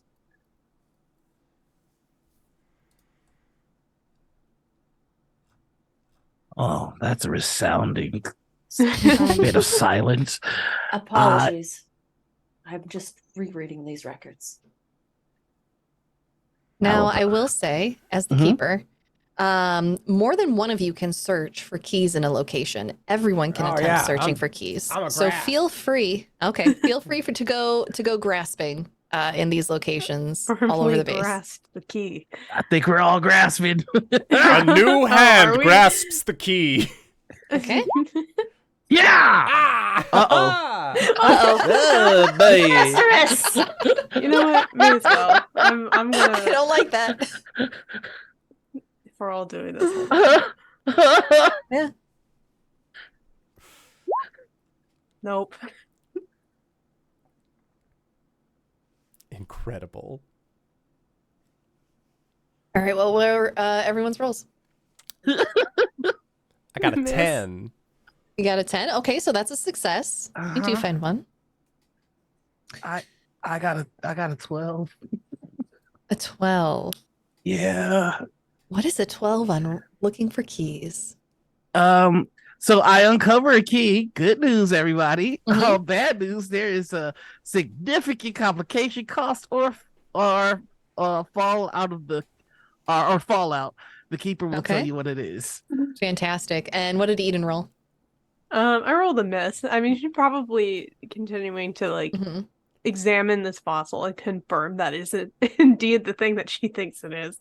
Currently Okay. distracted. Could What mark is ruin to get a key. I think we'll slow down a little. It's episode 1.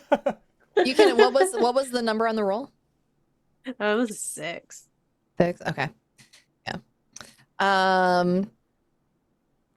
was gonna say you can't bump it up by 1 by spending a bond to get a success. So, Mhm. all right. Is there anything on the keys that happens when you roll a miss, or is it just a If you miss, no key unless you mark the ruin. fabulous? Yeah, it's like Okay. Eh. All right. So we'll Okay. start with Lucius. Lucius, you find documentation of an aspect of an experiment. And as you flip through it, you find a subject that closely resembles Eden.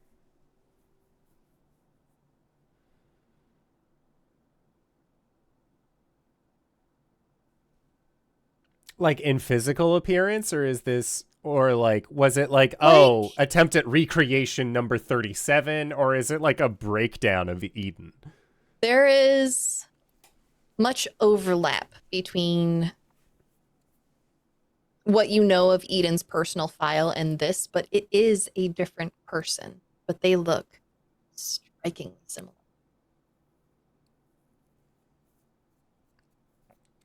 I am going to keep that to myself. Okay. I'm gonna save that one for later. Alrighty. And I think that like sort of just like takes the pages, and you see him like put the pages into like an inner suit pocket as he registers it with the library. Okay. Joe, you are looking through these contraptions and files, and you find your key as well. However, it is complicated as you knock over what appeared to be just a boot that was sitting on top of a desk. However, there was a string attached to it that was attached to a lever that, when it pulled, released a ball that rolled down a ramp and ran into a bucket that pulled down another string that moved a sandbag shaped like a hand that flicked a switch. And it flicks on a contraption that begins whirling and swirling. And 2 liquids are released down into it. But the liquids are volatile and they begin to corrode and break the glass within them. And you watch as the professor begins freaking out. She stops looking for the access key and she runs over to the machine, frantically flipping buttons, but is unable to stop it. And the machine itself is destroyed. And she turns to you all and says, "Not my coffee maker?" Oh no. Go home.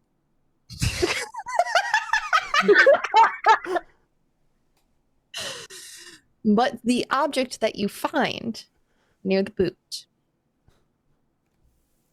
you find evidence of a weapon, not fully created, but tagged in a box. And its documentation states that it is to be used against one named Abraham, the same person that the professor was asking you about when you entered the room.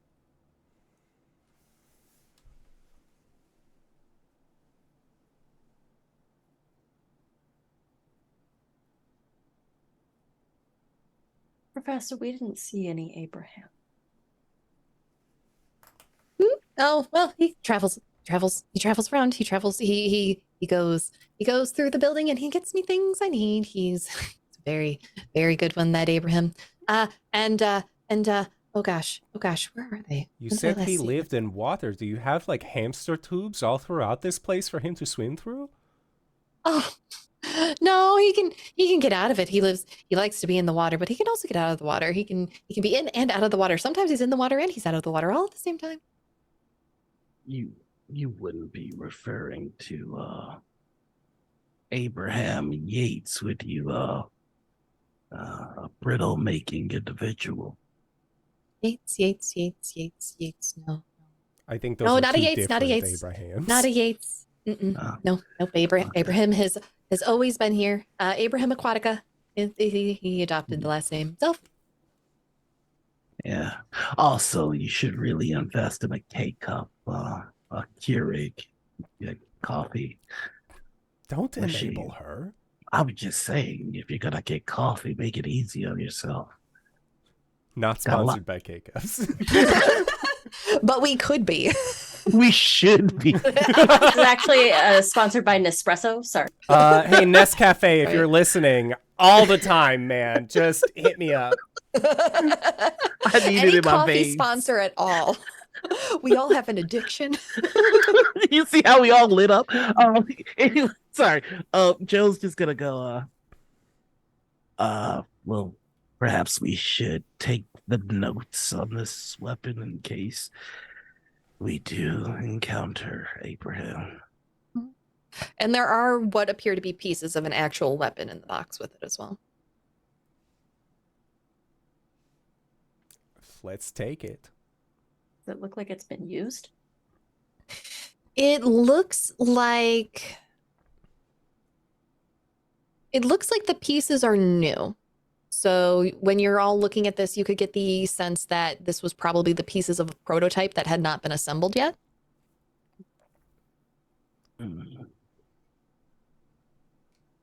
Does it look like we could assemble it? It does. I would like to do that, please. Okay. You assemble it, and what you are left with is essentially a round sphere. And according to the instructions, in order to activate the weapon, you will click it 3 times clockwise, once counterclockwise. And whatever it does will be released.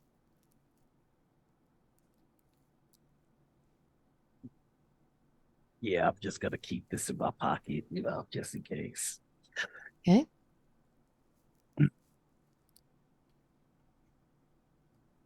Oh, do we ever see what disastrous thing happened with my searching of the keys?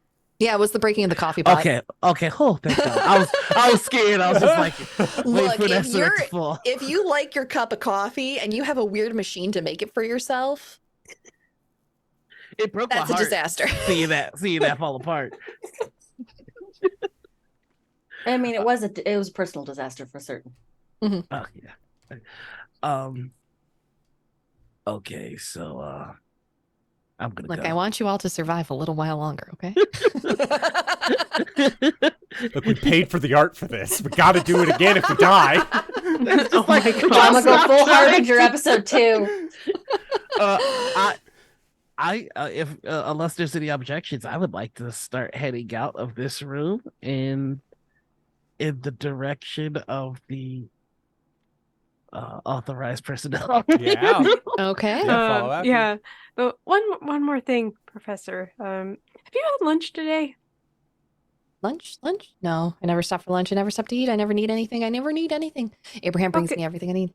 Okay, well, just do me one favor and just have some of this. She'll take out the cashew brittle that she put in her pocket at the beginning, before the mission. We'll give it to the professor. It's really good. She takes it from your hand, and before she gets it to her mouth, you see that as she touches it, it begins to glow green, like her after images do. And as she goes to bite it, it is almost as though it disappears in a green flash. And you all start to think that, like the Howlers, the professor has been exposed to a door for too long. I see. Where do you go next? Following Joe, authorized area. Yeah. Before we head out, Okay. can I just ask the professor, if you happen to see Tweeter around? Tweeter? What? No birds here. No birds. Blue skies, no birds. All right. Get your invite. I always preferred Instagram. You meta for me. Anyways.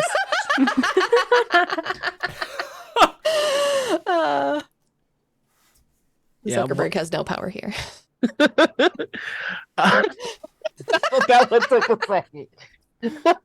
All right. Jesus. I'm going to head straight to the authorized personnel only room because no door tells me what to do. Okay. You head down, and the door is rusty and rotted. And you walk into this area, and what was once maybe a break room, maybe a file room, maybe just a evidence room of some sort, has been morphed. And everything within it has been bent. And you see a shrine, twisted, made up of rust, rot, skeletal remains. It's colossal, and it reaches up through the ceiling to maybe 3 stories, and down below through the floor into the depths. What do you find in this shrine that shocks you?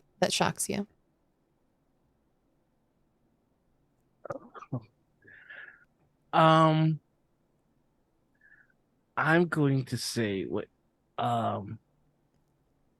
Joe will find 2 silver coins that really just shake him.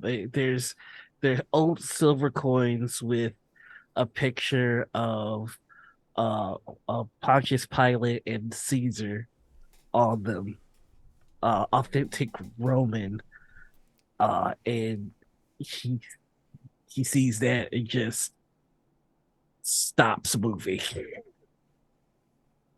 You see this, and you remember your friend's face recognized.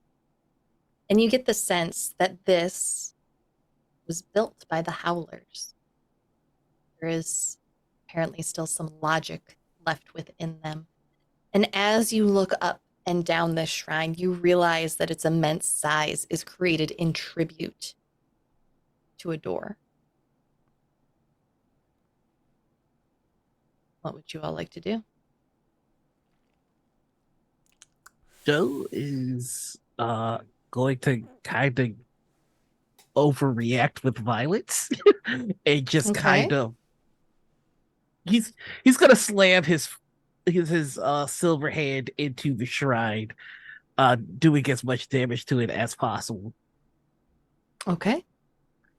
Unfortunately, that will put me at 5 darkness, because one of my things is overreacting with violence. So I will need to roll a torn between Okay. really quickly here. Let's do it. See what happens. Okay, how do I do this? Yeah, here we go. You're just gonna give it a spin. Wheel of So morality. Turn, turn, turn. Tell us the lessons that we should learn. No, that's reveal your heart. That's grasp keys. There is. Oh, here we go.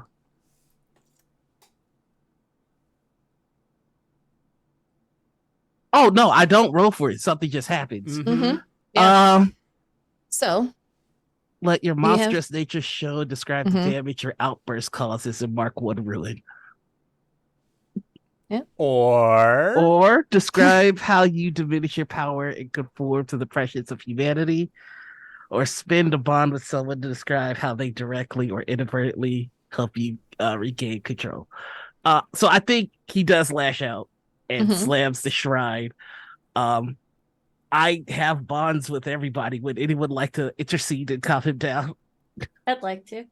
Okay. So that is the one bond I had with you. So how do you calm Joe down? I think Dynas will just place a hand on Joe's shoulder and just say, Iscariot. My name is Joe.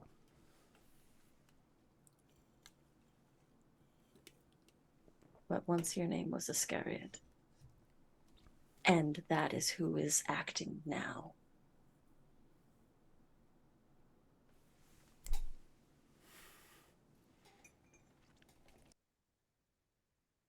Your past doesn't define you. Remember, I lifted you from perdition with a purpose.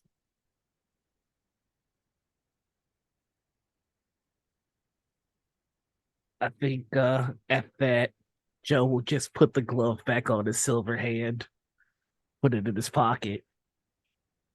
We need to keep going.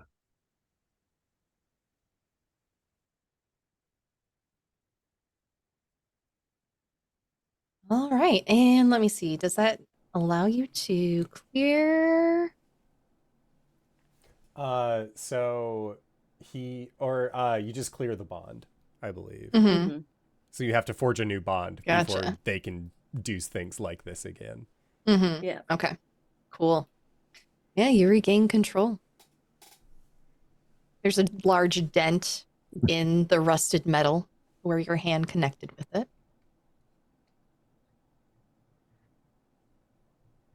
Sorry about the outburst, everybody. Bad It's memories.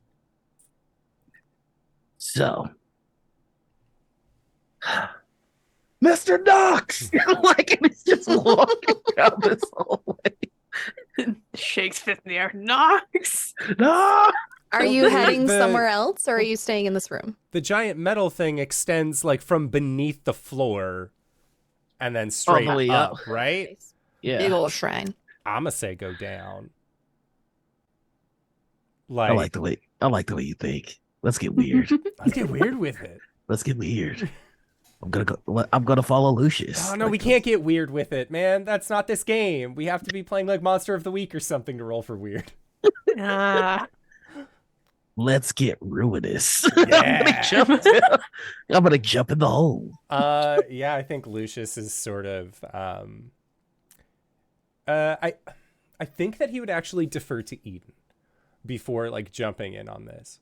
And he comes up and says, Mother, you are familiar with all of the plants and natural things of that nature, correct? Mm-hmm. Is this, did this come from above or did this come from below? Because if we are looking for things that are affected by the door, seeing where, if something is growing away from something. Is that something that I can tell Keeper? Not really, because this is well, they're not really people anymore. But this is a person-made structure. So as far as you can tell from where your current vantage point is, you can't tell if it's connected to anything natural or not, but it was not naturally put here. Mm-hmm. Yeah, she'll look back to Lucius and just say the bones of this are all metal. It's not stuff that I know super well, but I mean, if I was a big, scary, monstrous thing, I would probably be down there rather than lurking somewhere up there. It depends on if you have wings or not. True. And yeah, I think that he'll sort of just like look to the hole and just, who's going in first? As you are all deciding this, you hear, Bella, Bella, Bella, the song, Bella. I can hear the song again. It's singing. Door. It's singing. Please, Bella, it hurts. Please. Are you safe, Bella? Please, I need to protect you. Bella? Answer me, Bella. I'm sorry. I'm so sorry. I'm so sorry, Bella, please. And coming up the wall, you see what you first thought were just shadows, but they are long and twisted as they pull away from the wall and slide down across the floor with glowing red eyes that contradicts all the light sources flowing into the room.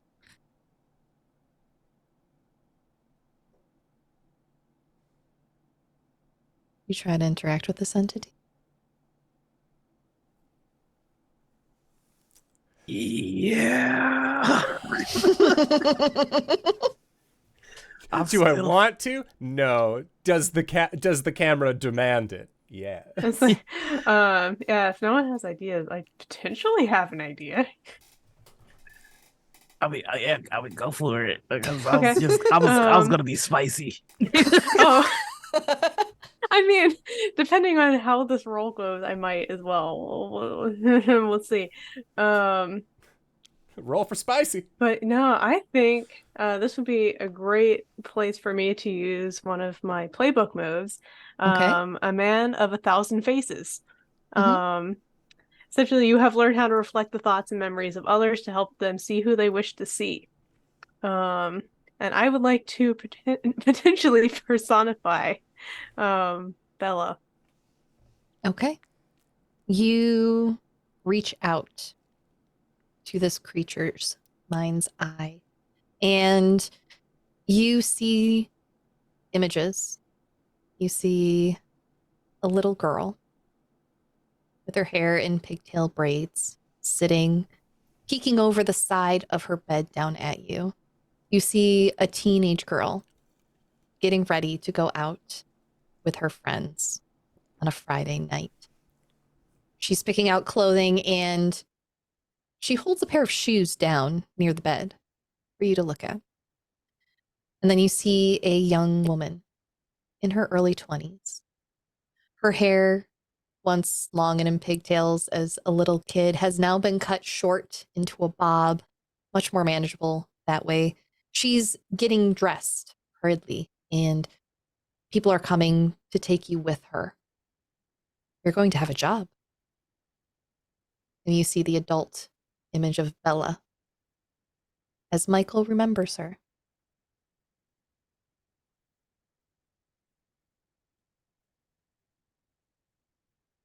Yeah, that's the one that I'm gonna go for, and I'm probably gonna spend darkness on the guy I've been missing Okay. every time.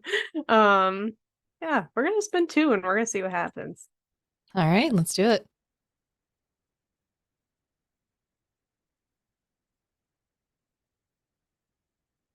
Making sure I do this right. There we go.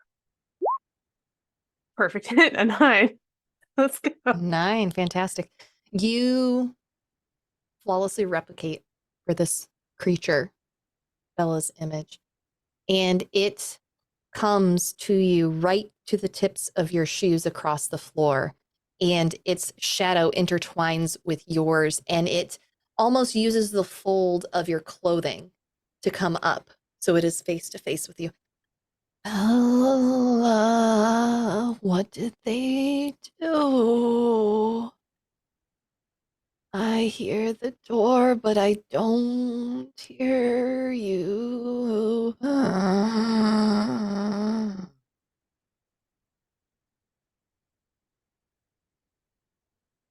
I mean, points for rhyming, right? All right. Gotta pick my moments better.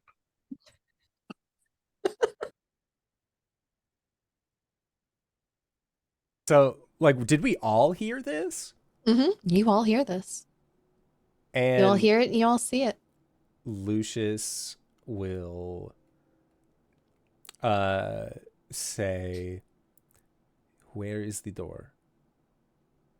If you can hear it, where is the sound coming from?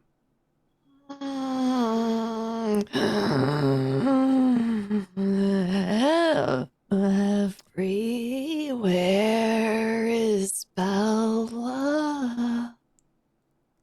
Bella is right with you. Isn't that right, Bella? Yes. Oh, let's find it out together. Dynast is going to sort of look at this creature and recognize the shattering loneliness that it is currently experiencing, separated from the only thing that it has ever known or loved. And I am reminded of how the angels would bond sometimes as guardians to humans. This monster under the bed, somewhat of a guardian angel, and I'd like to use ashes to ashes to declare how the wisdom of my people may help in a situation. If this is a guardian, I'd like to do like, recognize like. Okay. Spend darkness tokens and roll. Let's do it. I'm going to spend my last point of darkness, and I'm going to roll. 7. You aren't sure how to help this creature.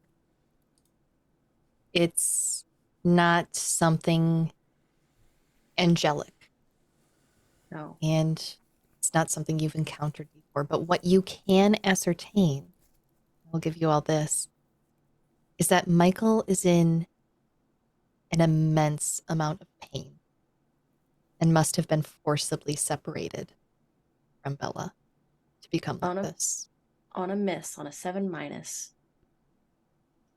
Dynast will recognize that this pain from this separation must be hurting Michael so terribly. The ashes of your people demand fire and retribution. The Keeper will tell you what happens next. Fire and retribution, huh? Mm-hmm. Oh no. Dynast's about to lose control again, everybody. I am sensing a theme. I am too, and I like it. You feel this pain and how it resonates with your own, and the pain that you know your friends have felt as well, as you have all gotten to know one another. And first, your hair becomes even more floaty and luminous. Your skin begins to glow as you lift up from the ground again, and radiant light pours down from you, and it shoots behind you, away from your friends, because you do have just enough control over this. But that anger wells up and shoots backwards up that shrine, lighting it up like it's the 4th of July fireworks. And it glows red hot. Be not afraid, Michael. I'm here to help. Damn. You should always be afraid when they say be not afraid. Just personal experience. And Michael continues sneaking around Eden.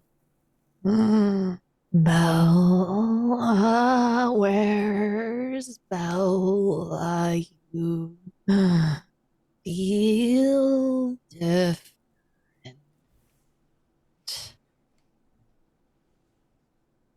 But he does not make move to attack. Yeah. At least like mechanically, because that move hit. The two things that I'm going to choose from the below list is the shape and form is stable and will last for as long as you can concentrate on maintaining it. Okay. And also you gain the memories and thoughts of whoever you look like. Okay. So yeah, Eden would essentially like to reference some of the memories between Bella and Michael that like only Bella would know, as kind of a way to prove that is like, people change. It's been a long time, but it's neat. You see shared memories. You see memories that Bella had from the time that she and Michael were united as Mr. Knock. Training with Vex and with other members of the base. Some of the faces you recognize as the Howlers that Dynas took out earlier in the hallway. You see glimpses of missions, some with parties, some they were sent out to do on their own. They were so powerful together. And then you see a day of panic, a day of running. They were only supposed to be in the lab for a test. But suddenly everyone was. And that is where the separation occurs, and you see no more of those shared memories.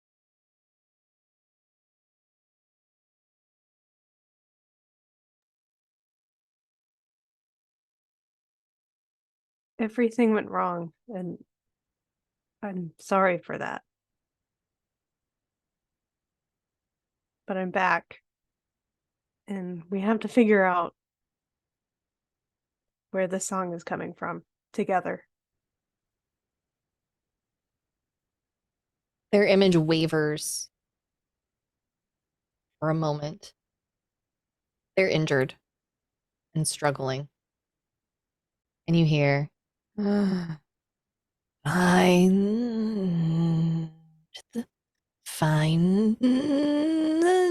the door. It's singing. And if any of you would like to grasp at keys, Yes. an attempt to get some more keys here. Yeah, let's try it one more time. Let's see if it happen.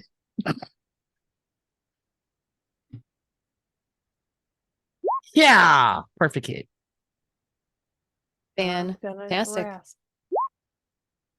Oh, I didn't mean to do that twice. The first one was a miss. Oh No, we're so bad at this. Hey, you did good on an important roll. I Yeah. would like Mhm. to spend one of my bonds with Eden, actually, Okay. to lower my 11 down to a 10. Nice. To avoid the I'm too good at this roll. And the way that I'm going to do this is like Lucius like called out and said like, oh yeah, like that's totally Eden, and then watching as this creature is like, oh man, like I've missed you terribly. And there is that like even though it's fake in that moment, that genuine connection and intimacy. I will like to play into my darkness to feel a yearning for what I cannot have. Because whenever anything like that happens to me, whenever somebody starts caring too much, I cannot help myself but feed. So I actively have like fed off of myself to not have those kinds of emotions, to not allow that to happen. So now all that's left is petty and shitty. And watching this happen, there is that feeling of yearning that comes forward of like having watched like Eden comfort Din and Eden comfort others. Lucius does not comfort. He offers to alleviate, but he does not comfort. And he wishes that he could. Okay. How many keys do you get from that? How many darkness tokens do I get from that? Or Darkness keys? token? Oh, okay, you're leaning into darkness tokens. Gotcha. Yeah, I was leaning into the darkness. So I would say that's 3 darkness. Sounds good to me. Okay. All right. And then I no longer have a bond with Eden because I'm mad at you that you're able to be kind to people. And then I only rolled a 10. Okay. So good. Yay. That roll was on. Grasp a key. That was to Grasp a grasp a keys? key. Yeah. So Okay. on a 10, I grasp a key, no consequence. Okay, fantastic. Hi, Keeper. Yeah? I'd like to mark a ruin to get a key. Tell me how I'm going to be a harbinger. Okay, let me resolve the first one. I'll let you resolve. I'll let you resolve, and then we'll get to it. Okay, so Lucius, you feel all of this, and you feel that anger and frustration over Eden being able to connect in a way that you cannot. And you turn away from Eden and Michael, and in the corner of the room, you see the remains of a howler positioned in a sanctified pose, pointing towards the shrine.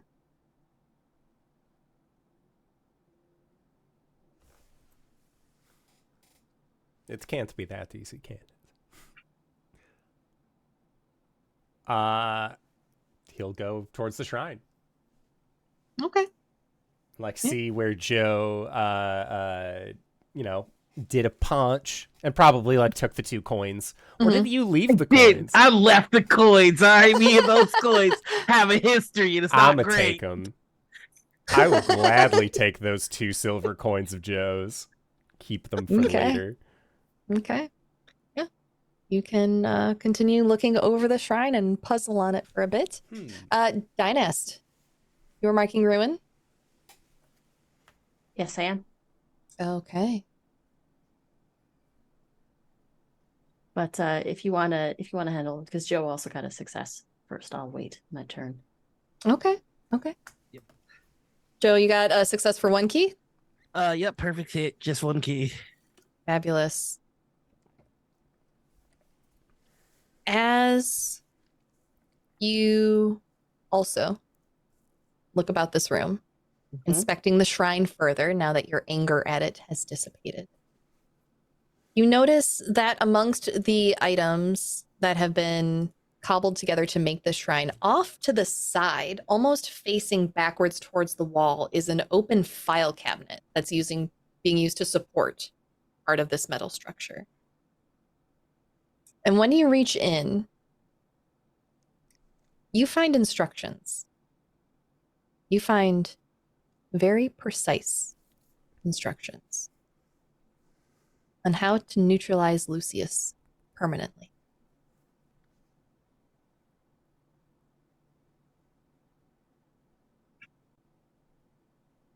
just gonna tuck that in the old suit jacket. Okay. Hey, babe, how you doing? Hey, hon, how's it going? Find anything cool while we were out on the adventure? Just asking for a friend. No, do you happen to know where those 2 silver coins went, babe? Not at all. I feel a lover's quarrel coming on. I don't know about Chet. Oh, I'm so glad that one got added in there. And Dynast, remind me again, something happens when you're marking ruin for this one. All right, so I grasped keys. I rolled a 4, which is a miss, but I can choose. You find more than you are ready for. You may choose to mark ruin to uncover a key, but in doing so, the keeper will reveal how you come closer to becoming a harbinger. Okay. As you watch your friends break off and look about this room, appearing to fiddle with things about it, your eye is drawn off to the side. There's another one of those odd music devices, like what we found earlier that played an old pop song. You were informed. Strange human things. And as you pick it up and you hit the triangle button, like on the last one, you hear the song of the Kraken playing. Not too dissimilar to a whale calling, but it is old and it is ancient.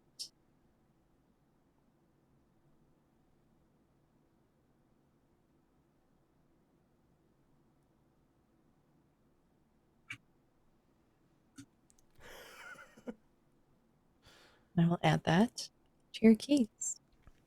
Now,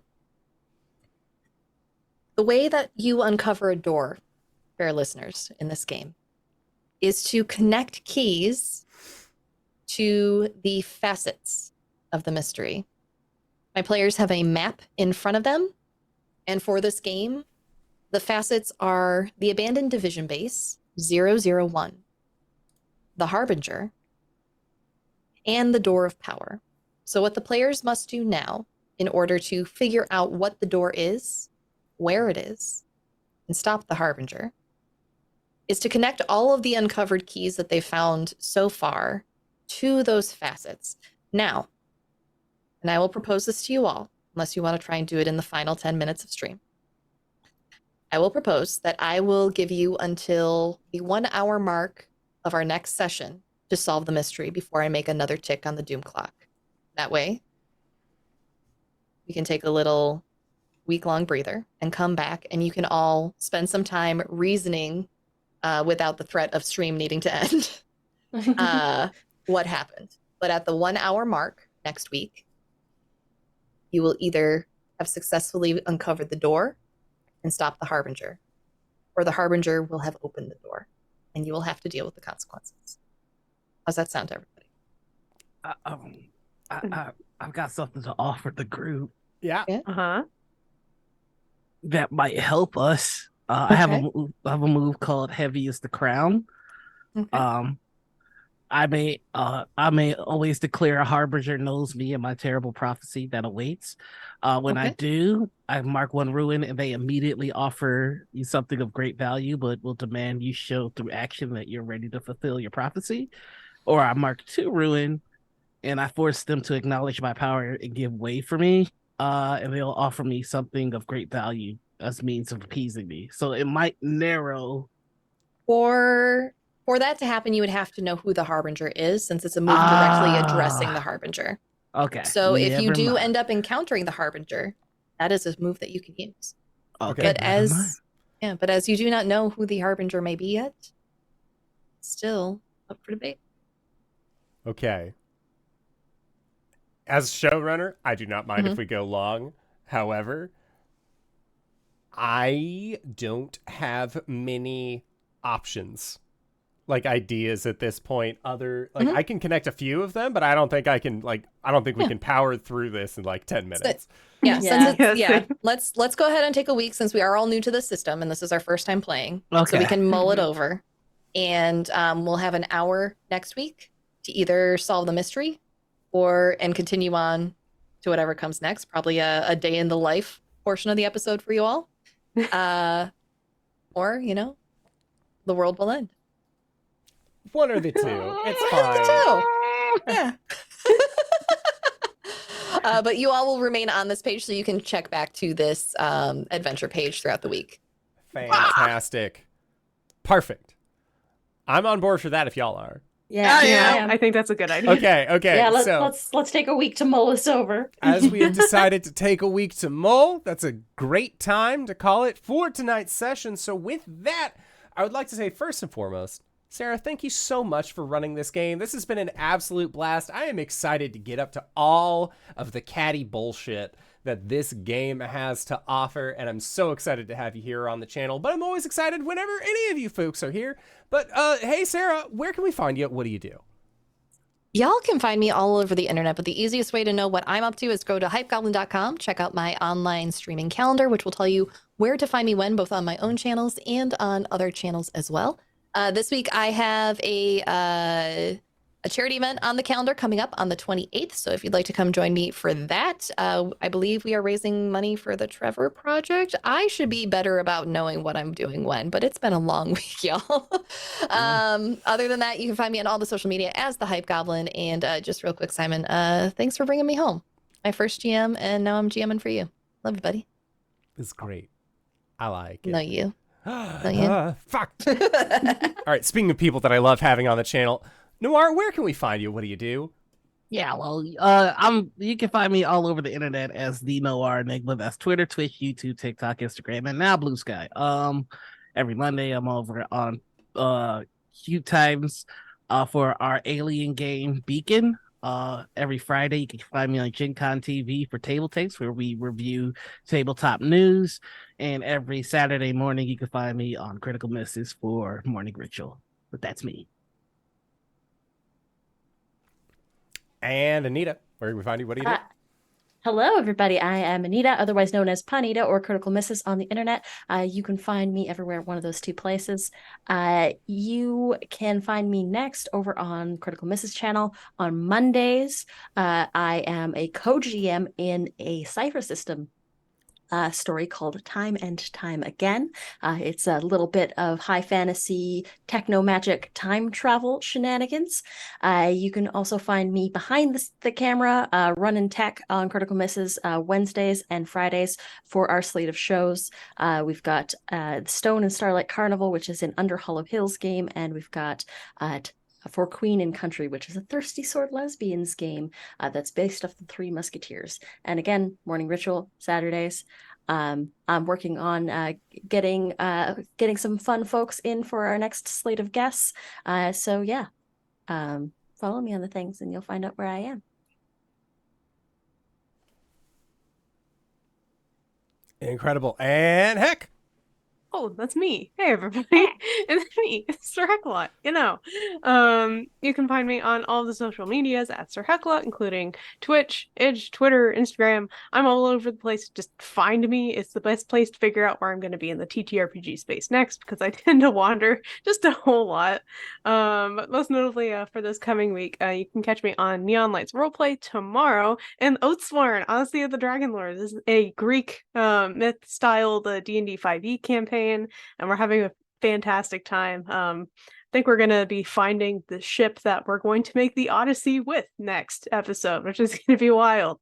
On Tuesday, you can find me over on Enchanting Sorcery in Into the Old Margrave, is an Into the Woods inspired D&D 5e campaign. And then right before I come back here for Sunday, you can catch me on Thursday over at Dat Magic Juice's channel playing in All Hail the Queen, a Tyranny of Dragons campaign, where I play a sweet druid that does not know a whole lot about the world too much yet. It's a great time. I'm gonna plug the graphic design and video editing I do because I made the video for this. So if you really And it like was the incredible. intro video, oh, thank you.